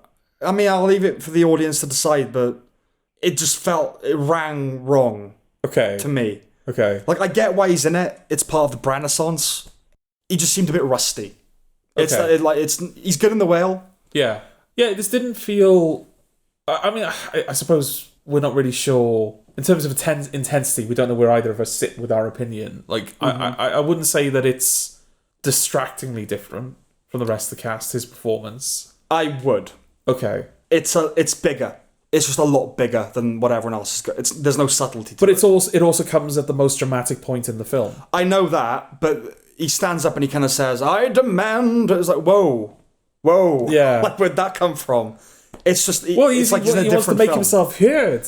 Yeah, it's like a desperate moment. It's just a bit bigger than the film he's in, okay. I think. It's more like a Boardwalk Empire tone. Right. You know, they go for that 20s, like, you know, come on. But it is the 20s. Yeah, but it's the real 20s, and it's not going for that kind of showman Atlantic City thing. It's going for just people. Okay. Because in the 40s, but it's a lawyer. In the 40s, people didn't actually go, "All right, dame, how you doing over there?" The people didn't actually talk like that. That's it's an affectation. Yeah, but he's a lawyer.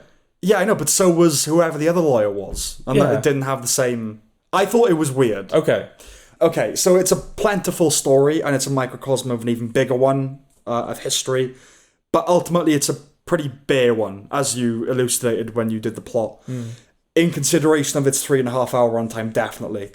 There will always be a pleasure in seeing Scorsese films on the big screen, but I am lamentably inclined to suggest that it needn't be. It didn't have to be seen on the cinema screen. Okay. In fact, I think the best expression of this narrative may be a miniseries 3 or 4 episodes. Well, that's the thing. It almost holds the runtime of a miniseries. The runtime, and that's the thing. 4 episodes would have protracted proceedings even further, but they're just fundamentally different viewing experiences.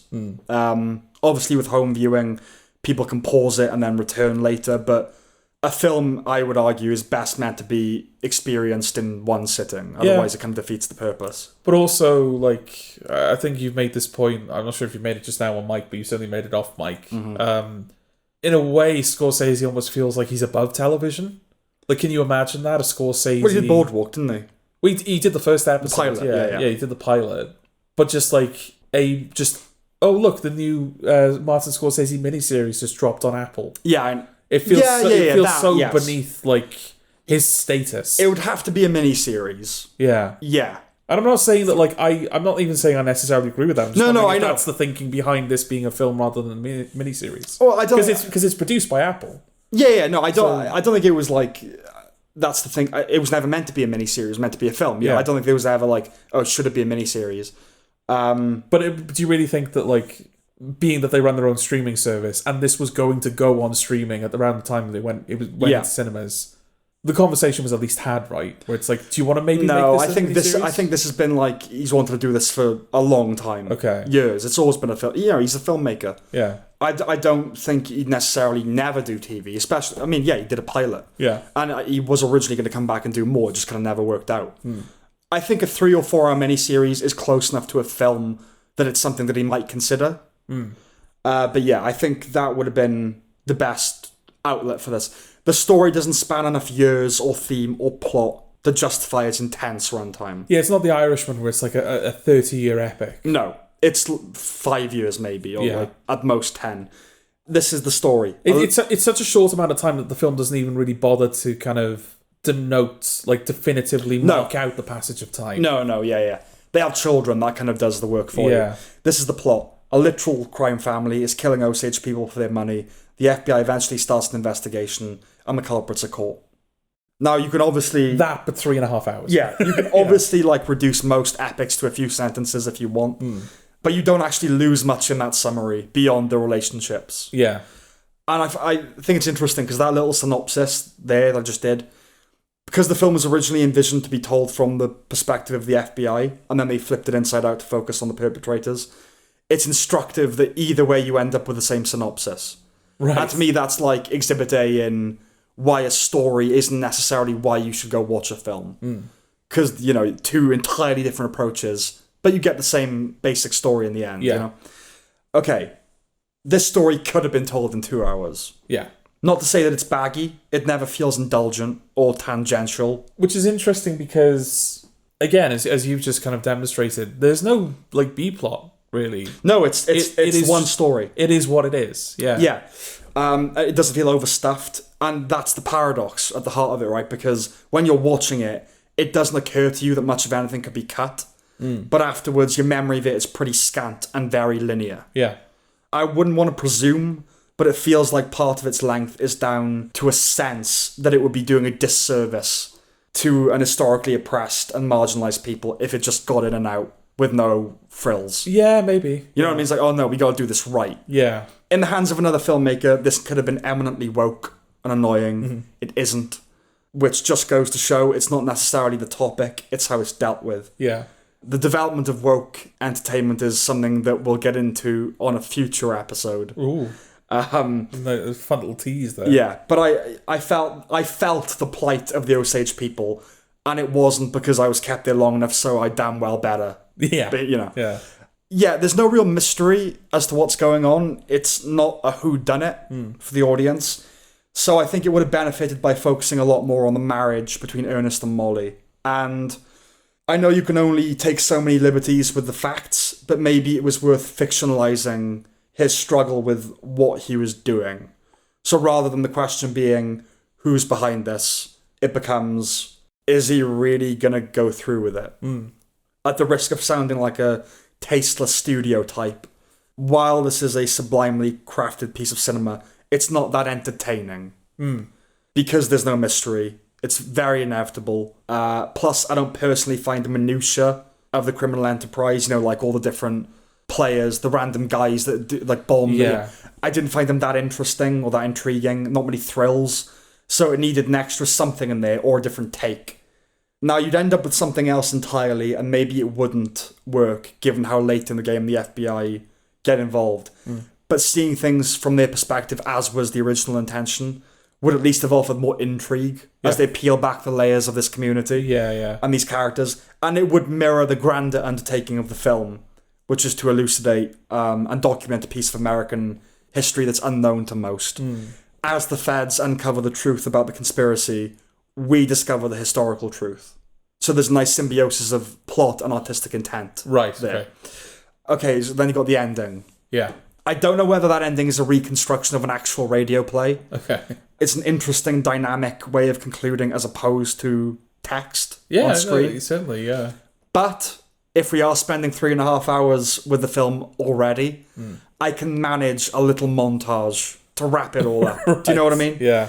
Also, given its anachronicity, the way that is recorded, the kind of weird things they're doing, it ends up being a bit funny. Like, people were laughing in the cinema, which somewhat unsmooths the landing. A little bit, yeah. Yeah, it's nice to see Scorsese delivering the final little chunk. Well, I wonder if that feeds into your point about the reason the film is so long is because it feels like it would be disrespectful to the history. Yeah, and he's going to have the final... Yeah. Like, we're not even going to... Like, there's going to be no artifice, no dramatic license. I'm literally just going to tell you the history. Yeah. So that nothing can be lost and nothing can be misrepresented. Yeah, no, what he does is he talks about Molly dying, her death, and there's no mention of the crimes in her obituary. Yeah. The problem is, I don't know if the final line of the film is that no mention was made. I don't know if that says as much or indeed says at all what the film wants it to. Okay. Because who knows how that obituary is put together? Did a relative do it? Did the person who wrote it know about the murders and erase it from the record, whitewashing it? Yeah. Were they simply ignorant of it, which would have indeed made the point? I need to know the circumstances of the obit's authorship to know whether I should be outraged by the omission of the crime. But yeah, that's the thing. Because I misinterpreted it. I thought that the idea was that... they moved on. Yeah. Yeah. Like, she's not defined by that period of her life, therefore there was no mention of it in her obituary. Yeah, see, I don't know whether that is something that could be up for interpretation. I thought it was like a clear statement of intent. Like, it's delivered very somberly, like, no mention was made of the crime, and then he kind of retreats. Okay. And the idea is, like, we don't know about this history, but that, I don't know who wrote it. I don't know how it was done. Like, I don't know whether, you know what I mean? I'm not saying that the Native Americans have been kind of ignored throughout, but I don't know. It just didn't have the punch. No, that's fair. Yeah. No. Again, kind of like with Fall of the House of Usher, we kind of need to know what your intent is to know what the message is. Exactly. Yeah. I mean, there's been a backlash against this film by Native American organizations and stuff. Okay. Yeah. Like, people saying... the most attention they've had in God knows I know. It's like someone said, it's not perfect, but, it's a step in the right direction. Someone else said, we are more than just the crimes that happened to us. It's like, that's what this story is. It's about the crimes. It's about what... you go ahead and make the Native American just people being people film. Whatever. So it's like the fucking Mr. Beast thing, isn't it? Like, look at the white man coming in and getting all the attention because he's providing infrastructure to places. I know, Well, okay, who else was making it? Yeah. Who else was making it? Yeah. It's just like... How long have you been a charity and there's still no infrastructure in this place? It's the perfect being the enemy of the good. Yeah. It's like, okay, well, you make a better film then. It's either Scorsese makes one that you don't love 100%, but hey, it's something, or nothing. I think something's better than nothing. Yeah, probably. Do you know what I mean? Right, it's just like, I don't know, I'm going to say, it's just ungrateful. And it sounds like, how dare you say that, but it is, it's just a complete lack of gratitude. It's, well, what were you doing? Yeah. At the very least, this is now an opportunity, like, again, now that this is, this film has come out and their attention is on these stories, you can use that as a platform to do whatever the hell you want. Whether it wants to, whether you do want to educate, like, yes, this happened, but we're more than that, or whether you want to do your own retelling of it, or whatever you want to do. I also want to say that the film is steeped in the culture of the Osage people. It's like, not even as if like the film is disrespectful to the culture. It's incredibly respectful. Or even like, they marry the Indians, but like it's really about this family. Yeah. No, like it makes a concerted effort to get into it. Like he reads a book about their religion, their mythology kind of thing, their stories, and you see their vision of an afterlife kind of, and they talk a lot about their beliefs. And there's this monologue essentially from this tribal leader that talks about how they're going to stay, and it's by no means like pushing it to the side. That it has dialogue in their dialect, and the film ends with a modern day Native American dance. Yeah, whenever ceremony is shown,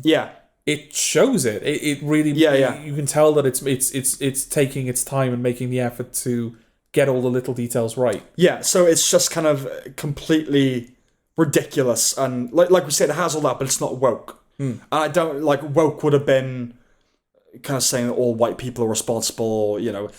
What you want is a documentary about Native Americans, about the Osage people. This film is about these characters that committed these crimes. Yeah, all the while really focusing on the community and the people in that community. This is the best you're going to get for this story. Yeah.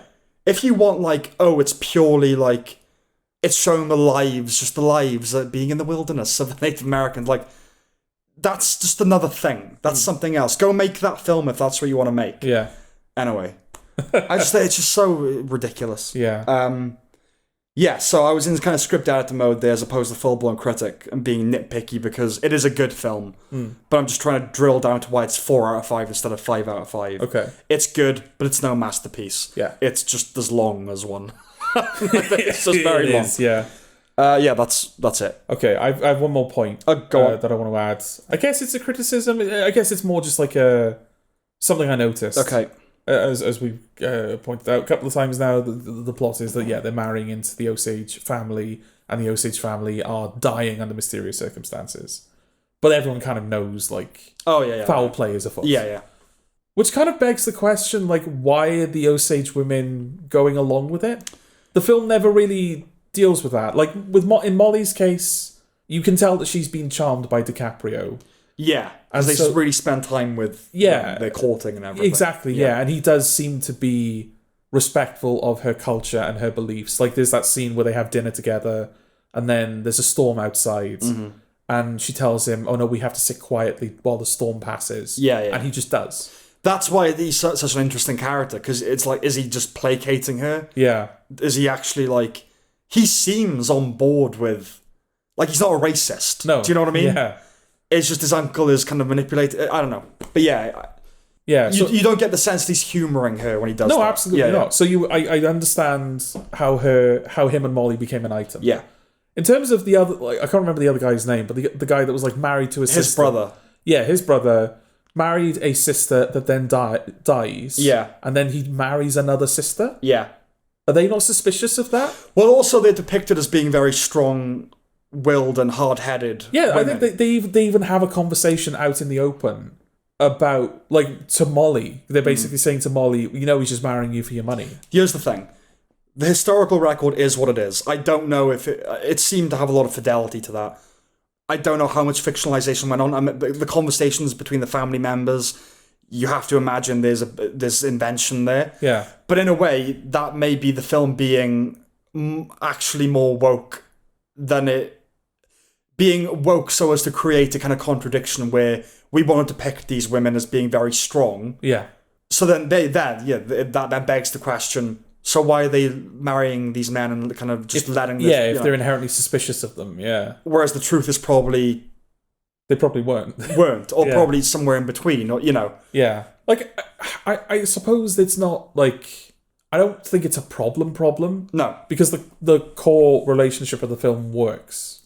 Yeah. Molly and Ernest make sense. And the film can function. The drunk sister, there was a big element of, why is she with this guy? Yeah. As I was watching it, but then thinking, like, oh, that's a story off screen that like I just don't. Yeah. But it does beg the question: if they kind of know what these people are up to, Yeah.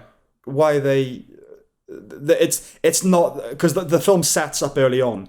This is not like I don't know, apartheid, or it's not like segregation in the South where they're second-class citizens. The whole idea is at that time they were first-class citizens. Yeah. They had the wealth. They were rich. Yeah.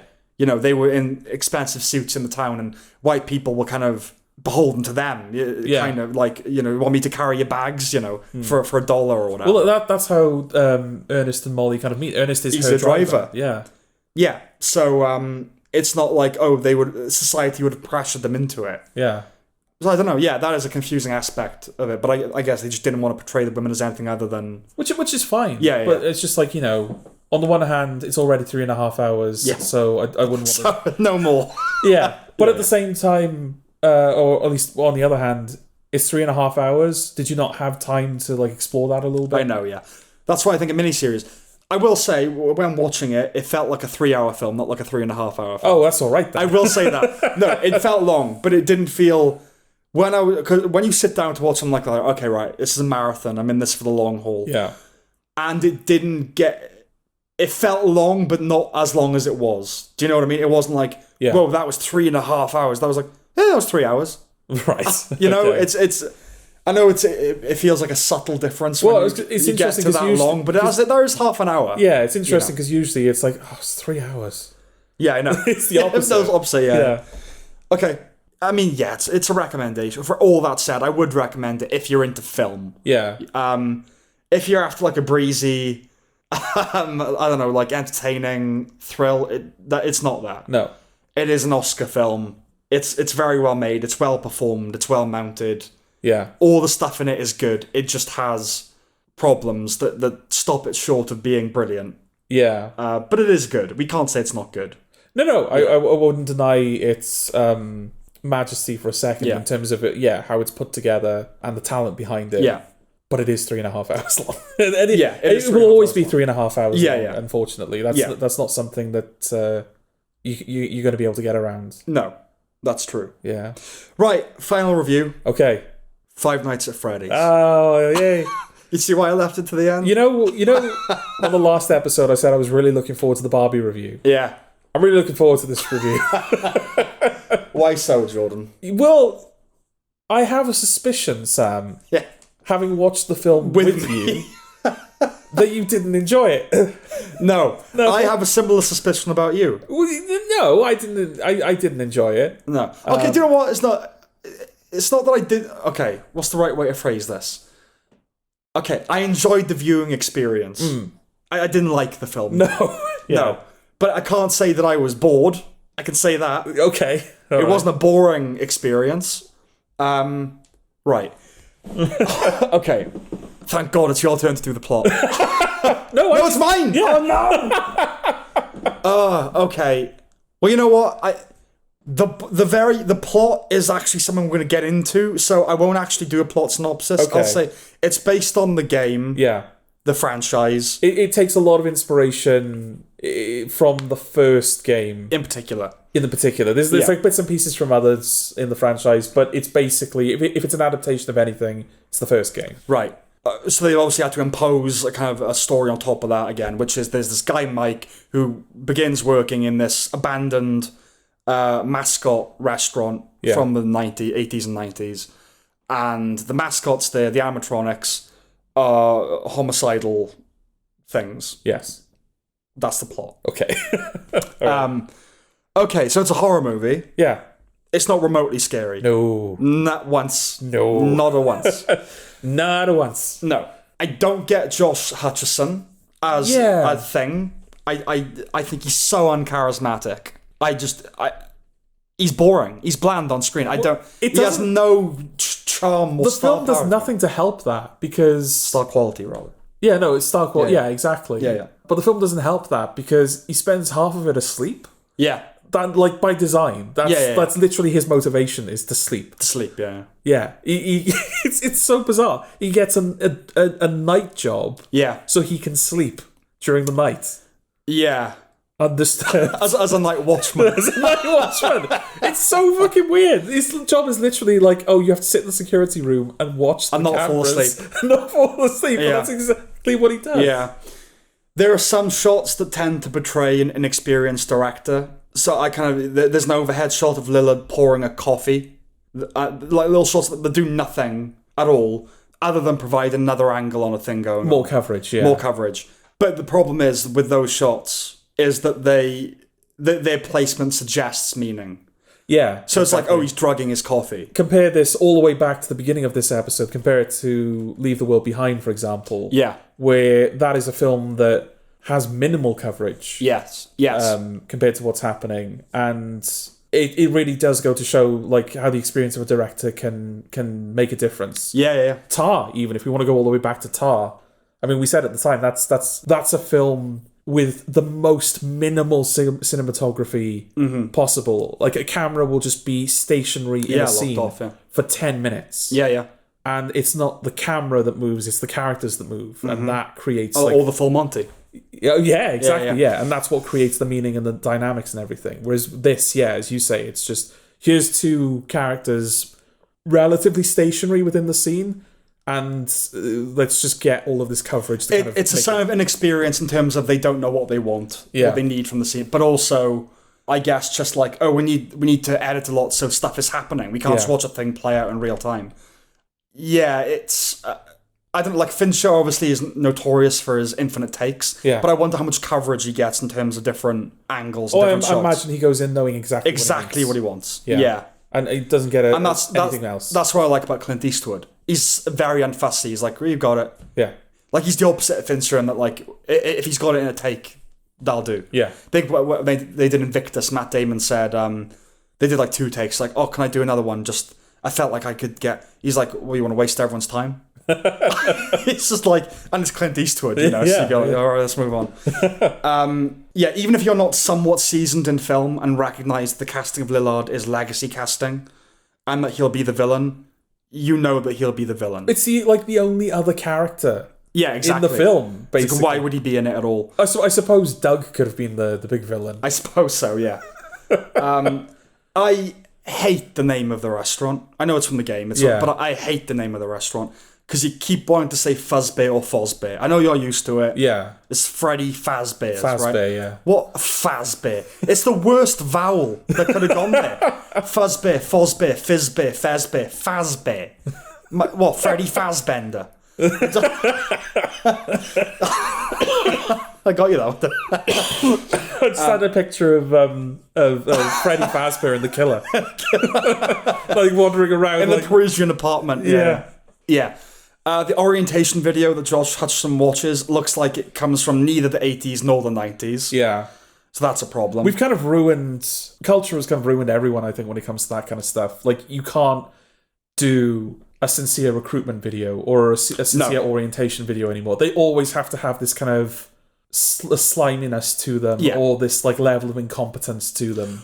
Or unknowing. Like, it's showing stuff without kind of knowing that's what it's depicting. Yeah, like kind of, I guess, like in Don't Hug Me, I'm Scared, it's a bit more extreme because it's like overtly, like it's trying to be weird and unnatural, but I think that's what a lot of people think of when they think of orientation videos, is like stiff and kind of insincere. Yeah, and in that particular instance as well, there's like the sinister undertones of the company are there on full display. Yes. You know, it's like when accidents do happen, they're character building, and that's a guarantee. Well, orientation videos are almost like they have the same but the same connotation as a clown, which is like, anyone this happy is hiding. Right. There's something shady going on, like, because there is an overlap with those insincere orientation videos, and the big smile is like, welcome to our company, you're part of the family, you know. It's like, it's creepy.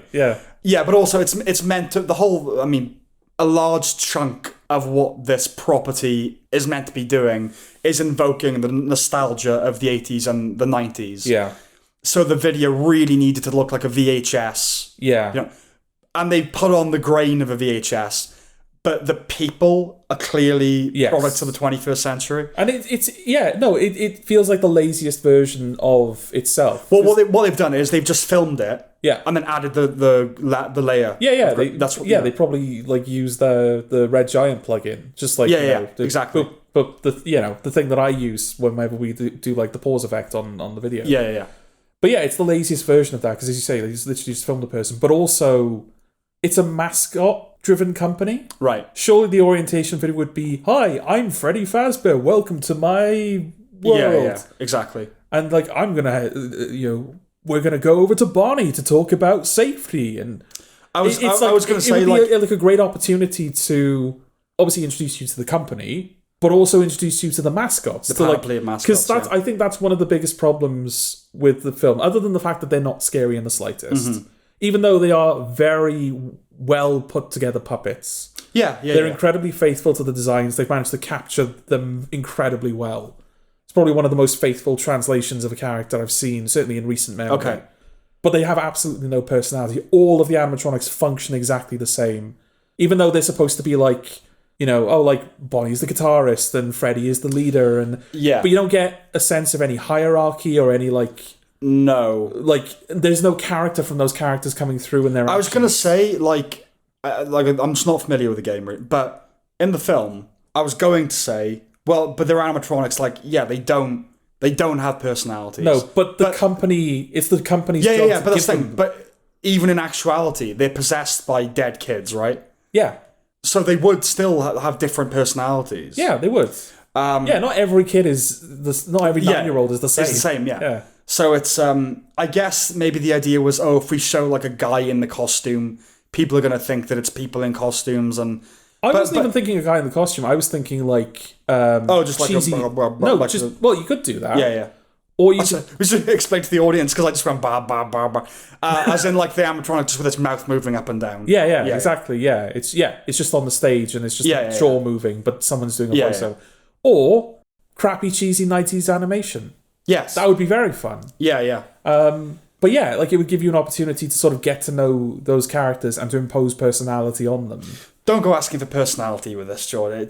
But that's the thing. It's just like it just feels like is it beneath this film? Yeah, it's beneath this film. It's not beneath this film. It's well above this film. Yeah. This film can't reach that. Yeah, the film is beneath personality. But yeah, like even in the game, like when these characters are literally just JPEGs, because that's what the first Five Nights at Freddy's is. It's a series of still images that you observe on a camera, and then it's the sequence of those images that give you the impression that the animatronics are approaching you. Yes. And that creates the tension because you can't stop them. Well, you can stop them, but you have a very limited amount of power to stop them with. If you're caught. Yeah. Oh, it's like by a door, isn't it? Just like it pokes its head in the door. Yeah. Yeah, and you've got to close the door to stop it coming in. But if if it gets to you, you just see its head peeking through the door, right? Yeah, and then that's your opportunity to close the door to stop it. Because if you don't, it'll come in and kill you. Oh, I thought that was like the screen for, you've been killed, you've been caught. Well, no, it's that, when it gets to the door, that's like, this is your final chance to stop it. When it's peeking its head in? Yeah. Oh, right, okay. I thought that was, got you sort of thing. Oh, I think Foxy does that. Oh, right. Like, where he peeks his head in and then, but the others, they'll peek their head in, then they'll disappear, and then they'll get, like, right in your face. Oh, right, okay. But that's the thing, like, because they have different patterns of behaviour, you end up kind of imposing personality onto them. So, for example, Bonnie is usually the first one you'll encounter.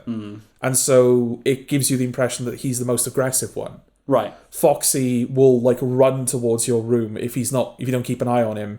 So it gives you the impression that he's like this wild card. Freddy will never backtrack. So once he moves on to the next stage of the pizzeria, you can never, like, get him to go away. So there's this real sense of dread because you can't, like, stop him. And there's just nothing like that in the film. No, they're all the same. Yeah, there's just no uniqueness. Yeah, there's no diversity in there. There's no diversity. Which is a shame because...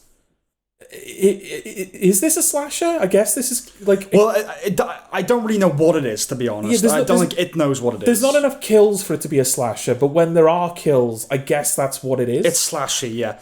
It sets itself up as a slasher. Yeah. The opening suggests it's going to be a slasher. Yeah.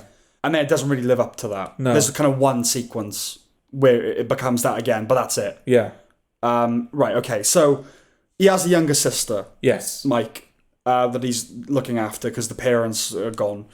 But she has an aunt the aunt wants to adopt her for the money. Now, as far as I can see, that whole storyline was to give him one more push to get the job. Yeah. As well as offering up some initial victims. Now, that's actually fairly economical, okay? As an idea. But... Right. It's a whole unnecessary construction when just financial insecurity and losing the house should be enough. Like, he's going to lose his sister. Yeah. And actually, we never know the thug's relationship to the aunt. So basically, she hires this thug to case the joint. I think to rob it. The babysitter? The babysitter is his sister. Yeah. But we don't know their relationship to the aunt. But the thugs are her friends, I think. Are they? Right. The babysitter... So she sends in a babysitter... Yeah. To kind of scout it, to scout Mike's house to see if there's anything that could make him lose custody. Yeah. The babysitter's brother is the thug, the main thug that robs. Right. That goes to trash Freddy's. And then he brings like his goons with him. But we don't know how the aunt knows these people. Right. Okay. That's never established. It's tonally fucked. Yes, yeah. So we learn that the robots are puppeteered by ghost children. With which Mike is way too unfazed. Yeah. He finds out Vanessa knows... So this is other character, we'll get to her. He finds out Vanessa knows about it. Isn't like, what the fuck is going on? Who and what are you? Yeah. He's just like, well, I guess you knew about this. It's... Thanks for telling me. Yeah. And he's just bothered by the fact that he was left out. Yeah. And then they have a little jaunty putting together a fort sequence. By this point, we have seen the animatronics violently dispose of a group of human beings. Bite a human in half. Yeah. Even if Mike... Which, I don't buy for a second. Well, the physics of it. Yeah. No, yeah, because even though these are, big, meaty machines, for a human to be bitten clean in half like that... Yeah. I mean, It's the worst of both worlds, because it's not gory enough to be like... Oh, that was such a cool fucking death. Yeah.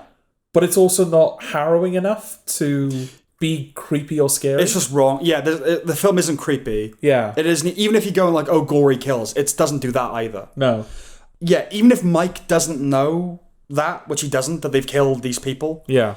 And is under the impression that they're just big kids, it's still not okay to be okay with them. Yeah. It takes a little bit more time to get used to it. It's explained that the older animatronics were suits occupied by people. So that's what they were putting the security guard in the beginning into, right? Presumably, maybe, yeah. Why so laboured? Because it creates the impression... I mean, why so laboured a plot idea? Yeah. Because that creates the impression that that's how they fill the suits. Yeah. So like zombies, basically. Which, by the way, is an infinitely creepier idea than them being controlled by ghost children. Well, this is... Just a decaying carcass inside this thing writhing about. Well, that's the thing. So, spoiler alert, at the end of the film, Matthew Lillard occupies one of those suits. Yeah. And he's attacked by the cupcake, which I don't understand, because the cupcake in the games... Oh, certainly in the first game, the cupcake is just an ornament of Chica's. It's not actually a possessed animatronic. Yeah. It's not possessed by a child, so how does it function? And why does it have a bloodlust? Well, maybe it is possessed by a child. What, both Chica and the cupcake? Yeah, two different... No, that's the thing. There's only 5 kids. Oh, yeah, right. Yeah, who knows? Yeah, because the cupcake does the most killing in the film, and it's the only one that's not possessed by a dead child. Yeah. Which is bizarre. But yeah, it attacks him, and that causes the spring lock mechanisms to sort of fail. Yeah. And they kind of... Yeah, they basically impale him within the suits. Yes. And he bleeds out and he dies. And that is like a character from the games called Springtrap, and that is indeed a man, a rotting corpse in a suit. Okay. I mean, it leads to a whole other level of contrivance within. There's the plot of the games is insane. I can't be dealing with the plot of the games. It's just from what I've heard. But that's the thing. If this is because Matthew Lillard apparently signed up to do 3 of these films, and there will be more. It's done more. well. There will be more. Absolutely. Yeah. So. Is that where it's going? Because if it's going in the direction of the games, this is going to become a sci-fi franchise very quickly. Well, it's not an anything franchise at the moment, so... Well, it's supposed to be a horror franchise at the moment. It's not that. No. Like I said, I don't really know what it is. I wouldn't know what to call it. It's not a thriller. It's not action. No, it's a horror film. Not a drama. It's just not a good one. It's not a scary one. Yeah, okay. Unlike Mike Flanagan projects, this very much has wants to be. Yeah, it has the dressing and the behaviours of a horror film. It just fails to be that. And why did they kill the security guard? Oh, I don't know. They also go to put Abby in a suit, his sister. Yeah. Why not just kill her and chuck her body in? If the idea is that like the body's got to be in there for the ghosts to... yeah. Why... It's easy to just like slit her throat and throw it rather than like have to get her and put her in the suit. Yeah. I don't know, okay. Fundamentally, they occupy the animatronics because that's where their bodies were hidden, right? They were children that were murdered by the proprietor. Yeah. And then their bodies are put in these suits. To hide them from the police. To hide them from the police. The police would never check. Well, this is the thing. The animatronic suits that stink of rotting flesh. Yeah. The cop, Vanessa, says that's the one place nobody would think to look, right? Yeah. If kids went missing in a restaurant and foul play was suspected, other than the dumpster, they might be the first place I'd look. So the ghosts are inside the machines, but can also appear outside of the machines as like projections, and in dreams. Yeah. Methinks a bit contrived. Yeah. Okay, so, right, the plot. Here's my understanding of what's happening, okay? Mike is practicing with the aid of a book, lucid dreaming, to relive a memory. Yes. His little brother was kidnapped when he was a kid. Yes. Right. Now, this bloke, Raglan, played by Matthew Lillard, secretly owns Freddy's, and he's sentimental, and he doesn't want to let it go, even though it's closed down. Is he sentimental, or is he... Well... Okay, alright. Oh, yeah, I'll just let you steam on. So he hires Mike to be a security guard. He does. When Mike starts working there, he begins having dreams in which children show up in that core memory of his, whom he later deduces to be the children that went missing in Freddy's, which led to its closure. Mm-hmm. He takes his sister there one night, and the ghosts of the children, which occupy the robots, befriend her. They then want her. So they offer Mike a deal in the dreamscape. Yeah. Give up his sister, and he can occupy the memory with his brother forever, somehow. Right. I don't know how they can offer that. Is that the deal, or is the deal you'll unlock the portion of the memory that shows you... No, you can live here with your brother. He's with his brother. Is that definitely the deal? Yeah. I'm sure it is. Because his brother is there. Because that's He's like, hey, Mike. That's the whole point of the lucid dreaming is not to be with his brother again. It's to find out what happened to him. I'm pretty sure... I could be wrong, but I'm fairly sure that they say this is what you missed this time of your like this. I believe you because it would fit with the rest of the plot in that it doesn't do the thing that it's clearly setting up. I'm pretty sure that's what it is. Okay. Also, yeah. There's a cop on whose beat is Freddy's. It then turns out she's the daughter of the owner / child murderer. Yes. And her job is to keep an eye on the various security guards without letting them get close to the truth. Meanwhile, the ghost kids aren't evil. Their killer somehow influences them. And it turns out he does this by putting a drawing of him in his yellow rabbit costume with all the others in the picture. And this therefore instills within them a submission. Because pictures are how children understand the world. Yes.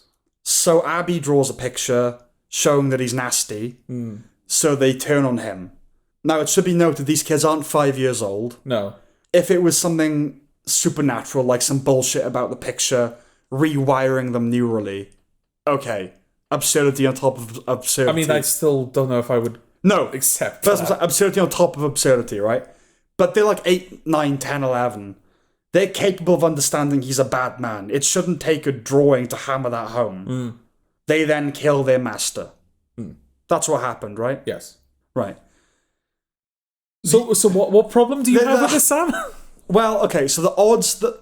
So it turns out that Matthew Lillard killed Mike's brother. Yes. Which... So, yeah, the dream thing. Yeah. I don't know about you, but my assumption was, this is going to lead up to him unlocking the final portion and he sees Lillard. And he sees Matthew Lillard. Yeah. Yeah. No. That just happens. Yeah.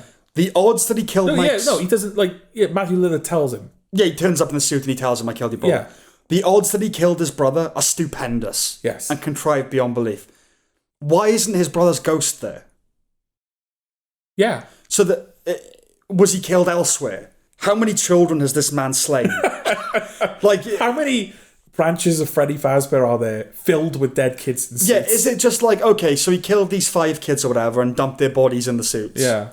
But he's also killed loads of kids that he's just thrown in rivers and stuff. Yeah, they weren't special.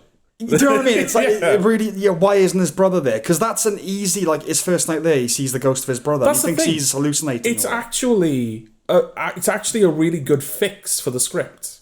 Mm-hmm. Because ever since the first game came out, there's always been one like hole in the premise, and it's something that if you're going to do a film or a show about Freddy's, it's the first thing you have to address. And that is, why did they come back after the first night? The moment they detect hostility in the animatronics, why the hell would they come back? It's certainly one of the first questions, yeah. Oh yeah, there are other questions certainly. Yeah. But like, you can't get away with, oh, they're desperate for money. No, if you suspected these robots were going to kill you, you would Work in leave. Tesco. Yeah, you would fucking leave. Yeah. So yeah, you need to give him a reason to stay there. And what better reason than, oh, I have found the ghost of my dead brother. Mm-hmm. I'm going to keep coming back to Freddy's to see if I can get him to tell me what happened. Yeah. Well, like, yeah, my brother's there. I want to spend time with my brother. Because then that creates an interesting scenario where, yeah, his brother is in one of the suits, but the suits are hostile. Yeah. So he's trying to communicate with his brother, but his brother's trying to kill him. Or his brother isn't trying to kill him, but the other animatronics are. And so Freddy ends up becoming an ally of sorts to stop the other animatronics trying to kill Mike. And if this was a tiny town, I could maybe forgive that he ends up working in this place run by the guy that killed his brother. Whatever. Yeah. Well, but just the odds, I don't even want to... Like, the odds that... Okay, right. Yeah. So, Lillard kept the restaurant out of nostalgia, right? Did he? Yeah. They say that loads of times. He kept it out of nostalgia. Oh, they did they? Yeah. Right, okay. Because my thing was going to be, is he not keeping the restaurant because he wants to make sure that people don't discover the suits? But I mean, why would you then just keep it but don't guard it? Do you know? I don't know. It's well, no, you need to guard it to keep people out. But he also sends suits. Then. But he also sends his cop daughter there. Yeah, this is okay. Right.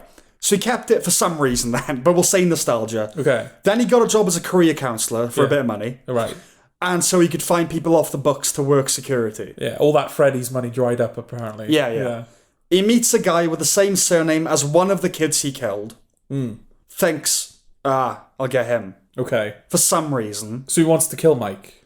Well, no, right. In the beginning, when he meets him, right, he says, what's your name? And he says, Mike. Schmidt. Is that his name? Mike Schmidt. I think so, yeah. And he goes, Schmidt, I think I got a job for you. Basically is what he does, right? It's just like, oh, he knows who this guy is. Yeah. I don't know how. I mean, Schmidt is not a massively uncommon surname, but whatever. And then he hires this guy. Everyone keeps saying there's a high turnover rate, right? Implying the animatronics kill the guards. Yeah. Why? Because... Are they there? Are the guards sent there to be offered up? Or to genuinely guard the place? Yeah. If it's the former, does he just like murder? Does Raglan just like murder? And well, he's a serial killer. Yeah, but this thing, I thought his thing was for kids. Yeah. He's a child murderer. If it's the latter, why can't his daughter do it for a salary? Yeah. Also, does he kill them or do the animatronics? In which case, where's the fun? And when I say does he just like murder, I mean he just objectively likes it being performed. Yeah. I'm like, oh, I'll send them there so the animatronics kill them. Haha, I like that. Yeah, I'm gonna fucking wank off. Or do you know what I mean? It's like, I think the fun of being a killer, in so much as there is fun, is that you the one that kills people. No, but there is something to that. Like, yeah, because that's the thing. He turns up on the 5th night with like a little butter knife, and he's like, "Aha, Mike, I killed your brother, and now I'm going to kill you. Yeah, you survived 5 nights at Freddy's, and now you're going to die." Yeah, kind of implying that his intent was to kill Mike. Yeah, but that's yes. But then he berates his daughter, saying, "You had one job to stop him finding out the truth." Yeah, I don't know. But is that his like? Is that how he justifies it? It's like, oh, I have to kill them because they found out the truth. Why would he have to justify it? He's a child murderer. It's Nobody has like a rule. These weird like. Also, it doesn't. The murder doesn't feel as good if I'm not forced to do it. Also, this may have been mentioned in there in I don't know the schmaltzy scenes when he's talking about his parents. What is her mum dead? Or is her mum brought up? Because where's the mum in all this? Like, what do they get up to? I don't know. Yeah, I don't know what became of it. Yeah. Okay. Also, if the animatronics function as pretty savage alarm systems, why do they need a guard in the first place? Yeah. This is what's going on there? Yeah. It's so confusing. Again. And they could have done with more Doug. Absolutely could have done with more Doug, yeah. Yeah, no, again, there's something to that. Like, maybe he is, he's putting guards there to sincerely guard the place, but the animatronics keep killing them against his wishes. In which case, that's a dynamic you explore. Yeah, exactly. Or, as you say, there's like a performative aspect to it. He enjoys the cruelty. Like, I've taken your lives, children in the animatronics. Yeah. And now you're going to kill for me. And this gives me great pleasure. And that's the thing. We're not nitpicking. This is... You should be... If the film doesn't want to explore exactly like his psychology, I have to be able to infer... Like, he just gets off on it. He gets off on the thrill of he sends these people to get killed by his creations, kind of. I can even forgive, the whole, like, picture thing, and that's how he controls them. Whatever, it's dumb. But fine, that's why they just obey him. Yeah. But I don't know what he's doing. I don't know whether he wants to keep it a secret, which he seems to. Whether, like, all the guards get killed, whether it's just this... It's very unclear. Yeah. Whether on the last night he rocks up in his suit to kill them. But we see that's not the case, because... We see the first security guard get killed. Yeah. It's not the worst film of the year, right? That is still Winnie the Pooh, Blood and Honey. Yes. But it's the dumbest. Okay. I think dumber than Winnie the Pooh, Blood and Honey? It's dumber than Winnie the Pooh, because Winnie the Pooh, Blood and Honey is an awful, stupid film. Yeah. But it doesn't have to be that intelligent. Okay. It doesn't kind of... It's just awful. Right. It's not like... It doesn't not make sense. Do you know what I mean? Yeah. It's stupid, but it's... Logically, it's kind of... simple, so yeah, whatever. Yeah. Like, it has problems, but the knots that this film wraps itself up in. Yeah, this takes something simple and makes it very complicated. Very which convoluted. Which could be the tagline of the whole franchise, in fairness. Yeah. So I think we now, will be our final batch of reviews for the year, other than our top 10s. Yes. But that will be in the new year. And we now definitively say the worst film of the year overall is Winnie the Pooh, Blood and Honey. This is the dumbest. This is the worst logically, and Barbie's the worst philosophically. Okay. the unholy trinity of 2023. Yes. Yeah. And I'm kind of exhausted by that review, so anything more you want to say? I mean, there's probably a couple of things, but I won't take up too much more time. God, I need a fag after that. I might join you. So this, as you said, this is an adaptation of the games that were popularized through YouTube by YouTubers. And as a result, the film wants to honor that, and so there are YouTubers that make cameos in this film. One of those YouTubers is probably one of the ones that had the biggest influence over not popularizing the franchise, but kind of determining the conversation around that franchise. Okay, and that's what people were talking about. Yeah, and that's Matt Pat from Game Theory. Like, nowadays, if you're kind of having a conversation about the Freddy's franchise in general, one of the first things you'll kind of go to is the lore, as I've kind of alluded to in this review, the kind of the absurdity and the ridiculousness of the lore surrounding those games. And Matt Pat is basically the YouTuber that was like, this is the lore from the clues that from the clues the game gives me, this is what I believe the lore is. Okay. And then the next game would come out and it would kind of scupper his theory, and he'd come back and go, well, I have another theory. Okay. And then very quickly, it's almost like the games themselves became a conversation between, them and Matt Pat. His questions kind of help dictate the direction of the franchise. Yeah, pretty much. Yeah, exactly. And so he makes a cameo appearance. He's the waiter in the diner when she's kind of discussing... Yeah. She's telling the thugs, right, what I want you to do is... In order to get the night guard in trouble, I want you to break in during the day and trash the place. Yes. Another little plot hole there. Exactly, yeah. But yeah, he's there as the waiter, and cameos being what they are, he does his little, catchphrase. He has a catchphrase at the end of every video. He goes, but that's just a theory. Right. A game theory. And he does that in the film. He says, pancakes are nice or something, but hey, that's just a theory. Yeah, I mean, if they wanted to get that line in there were infinite possibilities that there are actually theories. Because that's not a theory, it's an opinion, isn't it? Yeah. No one would go, that's just a theory. Go, that's just my opinion. Yeah. That's what you would say. That, like, I'm not being pedantic. Yeah. Like any normal person would say, oh, pancakes are the best food, in my opinion. They wouldn't go, that's my theory. Yeah. Is pancakes are the best food. Or, like, you're so sure of your opinion Yeah. that when someone presents, like, an opposite opinion, you're like, well, that's just a theory. Yeah. Like, no, well, mine's right, but, like, I'll admit you could think that. Yeah. But yeah, anyway, he does that. You're familiar with the YouTube series Pitch Meetings? I am. Right? They've got their own channel now, and yeah, basically, it's a send-up of... It's like a guy... Well, they're film reviews, basically, just done in a certain... Yeah. Yeah. It's like a guy having a conversation with himself. One version of him plays the writer, one version of him plays the producer, and it's like, hey, I've got this script for this film that's just come out, and it's a straw man of the script. A funny straw man of the script. Yeah. And there are like little catchphrases that kind of appear in every video and stuff like that. Matt Pat has collaborated with him before, I think in the Joker video they did. Right.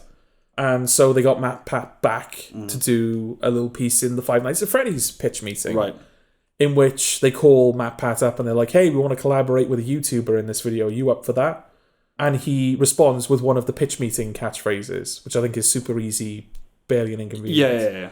And then Matt Pat looks directly down the barrel of the camera and he goes, see? I said the thing. Fan service. Ah, right, okay. She's having his cake and eating it. Yeah, what a dickhead. Yeah, but are you surprised? He's a YouTuber. No, I'm not surprised that he's a dickhead. I'm surprised. But you just... Yeah. I'm surprised that, like, the goal of it, the blatantness of it. Yeah. Where it's like, you're just mocking yourself, right? Yeah. You're making, like, you were perfectly happy post-ironic. Yeah, you were perfectly happy to be in the film and be part of the celebration that was that film by, like, oh, this film is honouring what you've done for that franchise. But you're perfectly willing to turn around and mock it at the same time. I don't know how old he is, but... like, late 20s, early 30s, I imagine. There's now a significant gulf between us and, say, Gen Z, even if he's a millennial, maybe. Yeah. Not only do I not get their politics, I don't get how they talk to each other. Yeah, I don't get them. I don't get their music. I don't get, like, that's happened now. And the whole, like, post-irony, like, oh, I wasn't doing anything. I was just doing a thing. I was nothing. Like, to ask for consistency is quite fascist. Do you know what I mean? I don't know. It's like there's a whole world now that I don't understand, don't care to understand, and I'm happy to have no connection with. Like, Right. No, I was always old for my age. Yeah. I just feel older now, even older. I feel like I'm 40 when I talk to young people.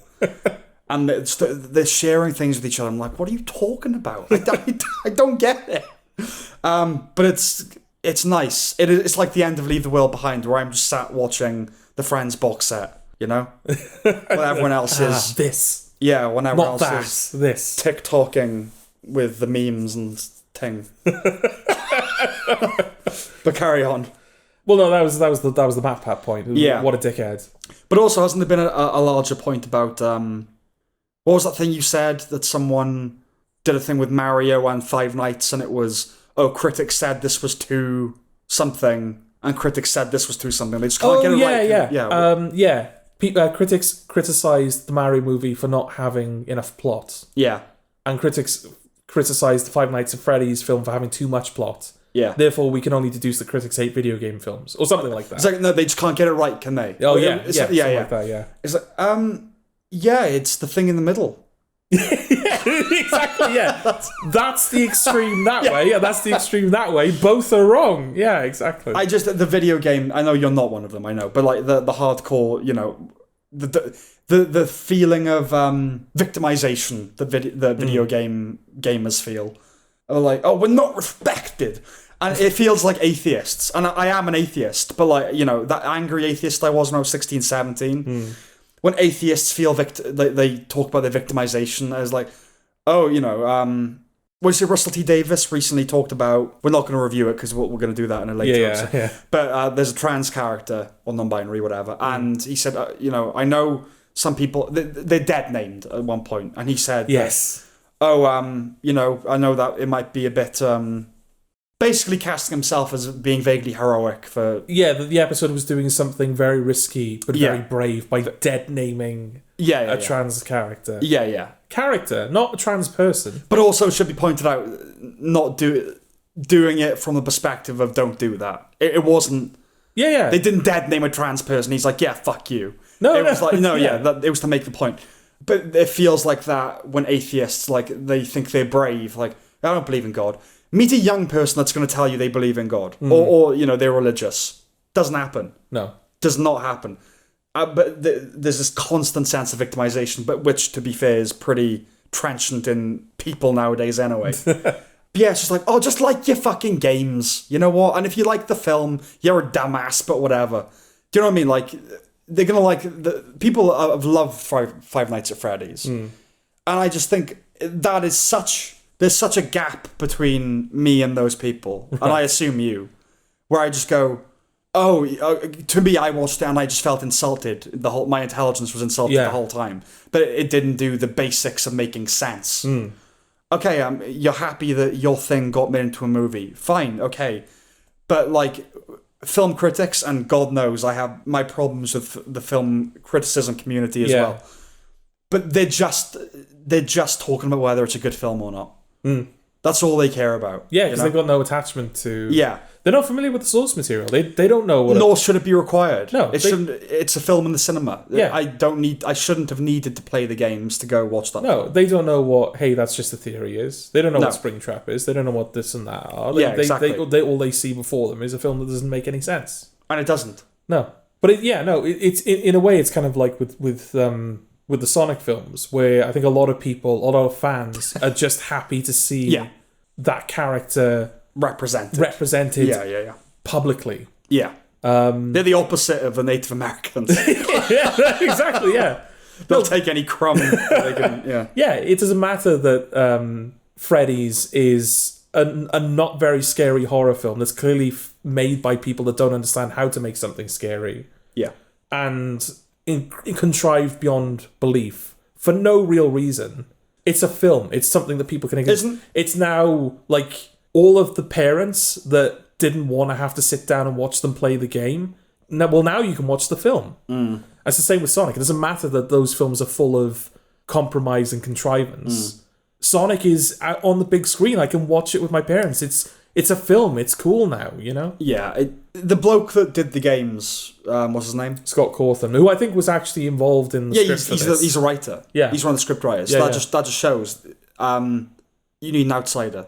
You do. Well, there's a big thing nowadays with games, like with Last of Us as well. It worked out a bit better with that. Yeah. Adaptations, and I understand why, but like, we have to have the game maker involved. And I get it, it's an olive branch, it's a sign of respect to the video games as an art form, but like, if they're no good, then just get a writer. Yeah. Get a writer who has no attachment to any of it and can just extract the best things about it. I don't even know if it's just that. I don't even know if it's just an olive branch. Because again, that's something Sonic didn't do. I made a point tonight in the first Sonic review that they were supposed to give a cameo to the creator of Sonic the Hedgehog, but they forgot about him. Yeah. They literally forgot about him during production. Yeah. But Mario, like Nintendo, were heavily involved in the Mario film. As you say, Neil Druckmann was basically a co-creator of the Last of Us TV show. Scott Cawthon co-wrote and produced Five Nights at Freddy's. Who directed it? Do you know the name? Oh, Sarah something. Okay. She hasn't done much. I think that two of them wrote it, right? Two or three of them. I think three of them, yeah. Three of them, and he's one of them. Yeah. Now, the thing is with The Last of Us, coming off the back of Chernobyl, it has Craig Mazin. Yes. So, like, it has Neil Druckmann, but it also has Craig Mazin, who is a major fan of the games. Yeah. But also is a good writer, you know. I don't think the Last of Us TV series is a masterpiece, but it's pretty good. And it's the best thing we've got. It's the best we've got. Yeah.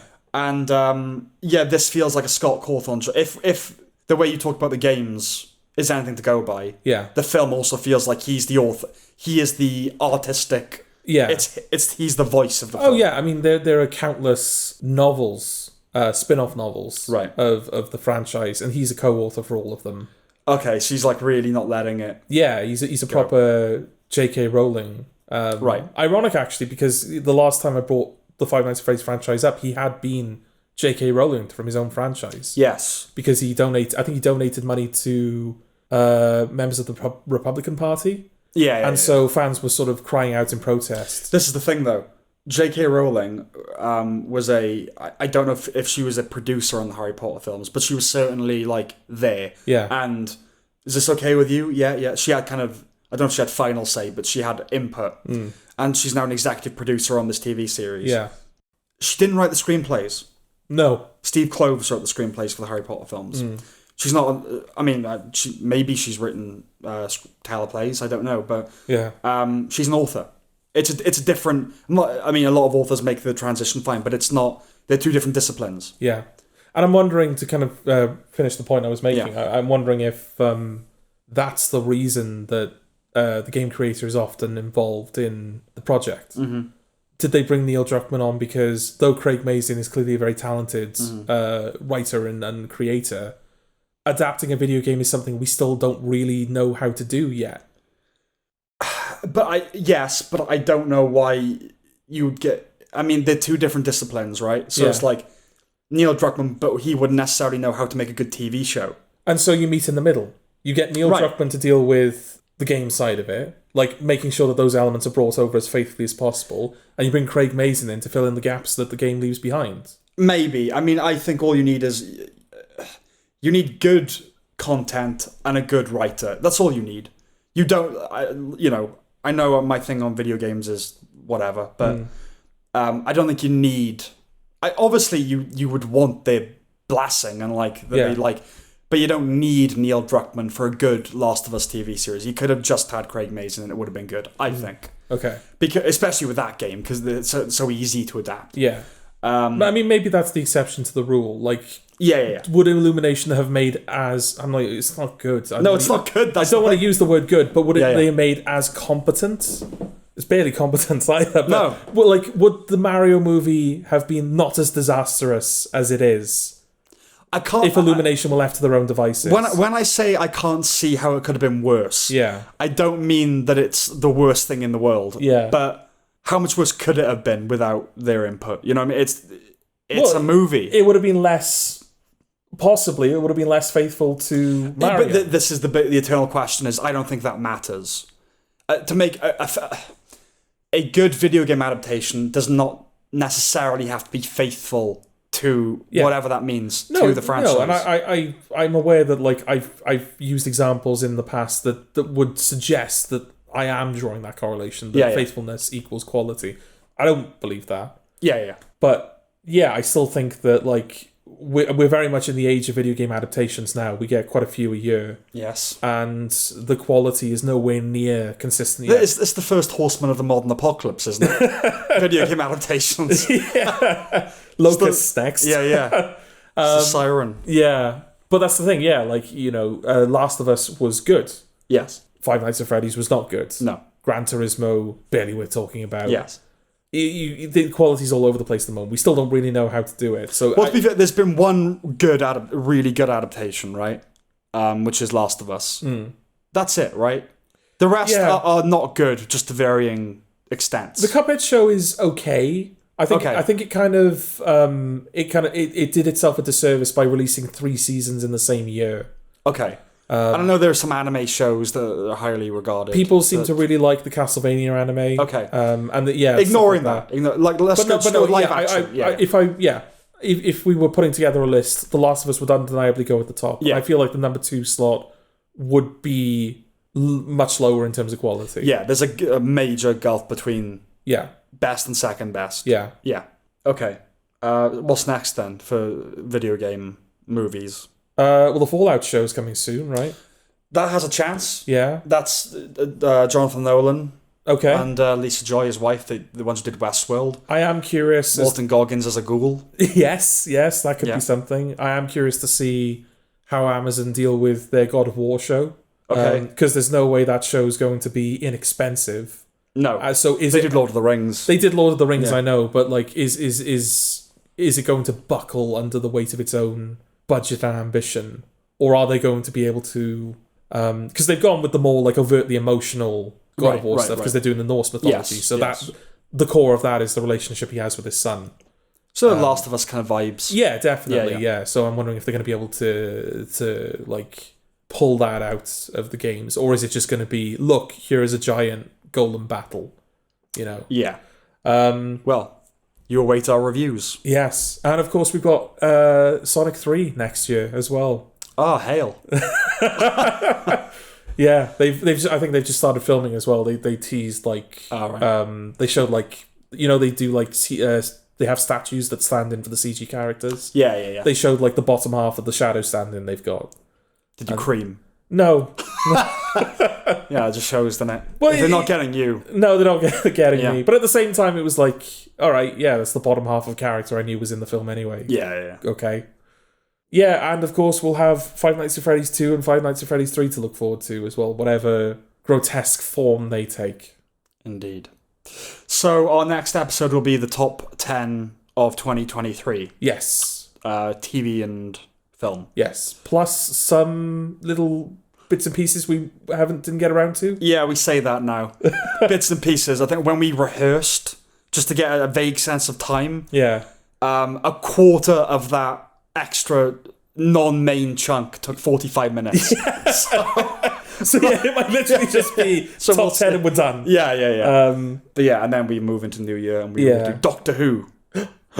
Yes. Yes, and Fargo. You get excited for that. And on that note, are we done? Yeah, I don't see why not. All right then. Bye.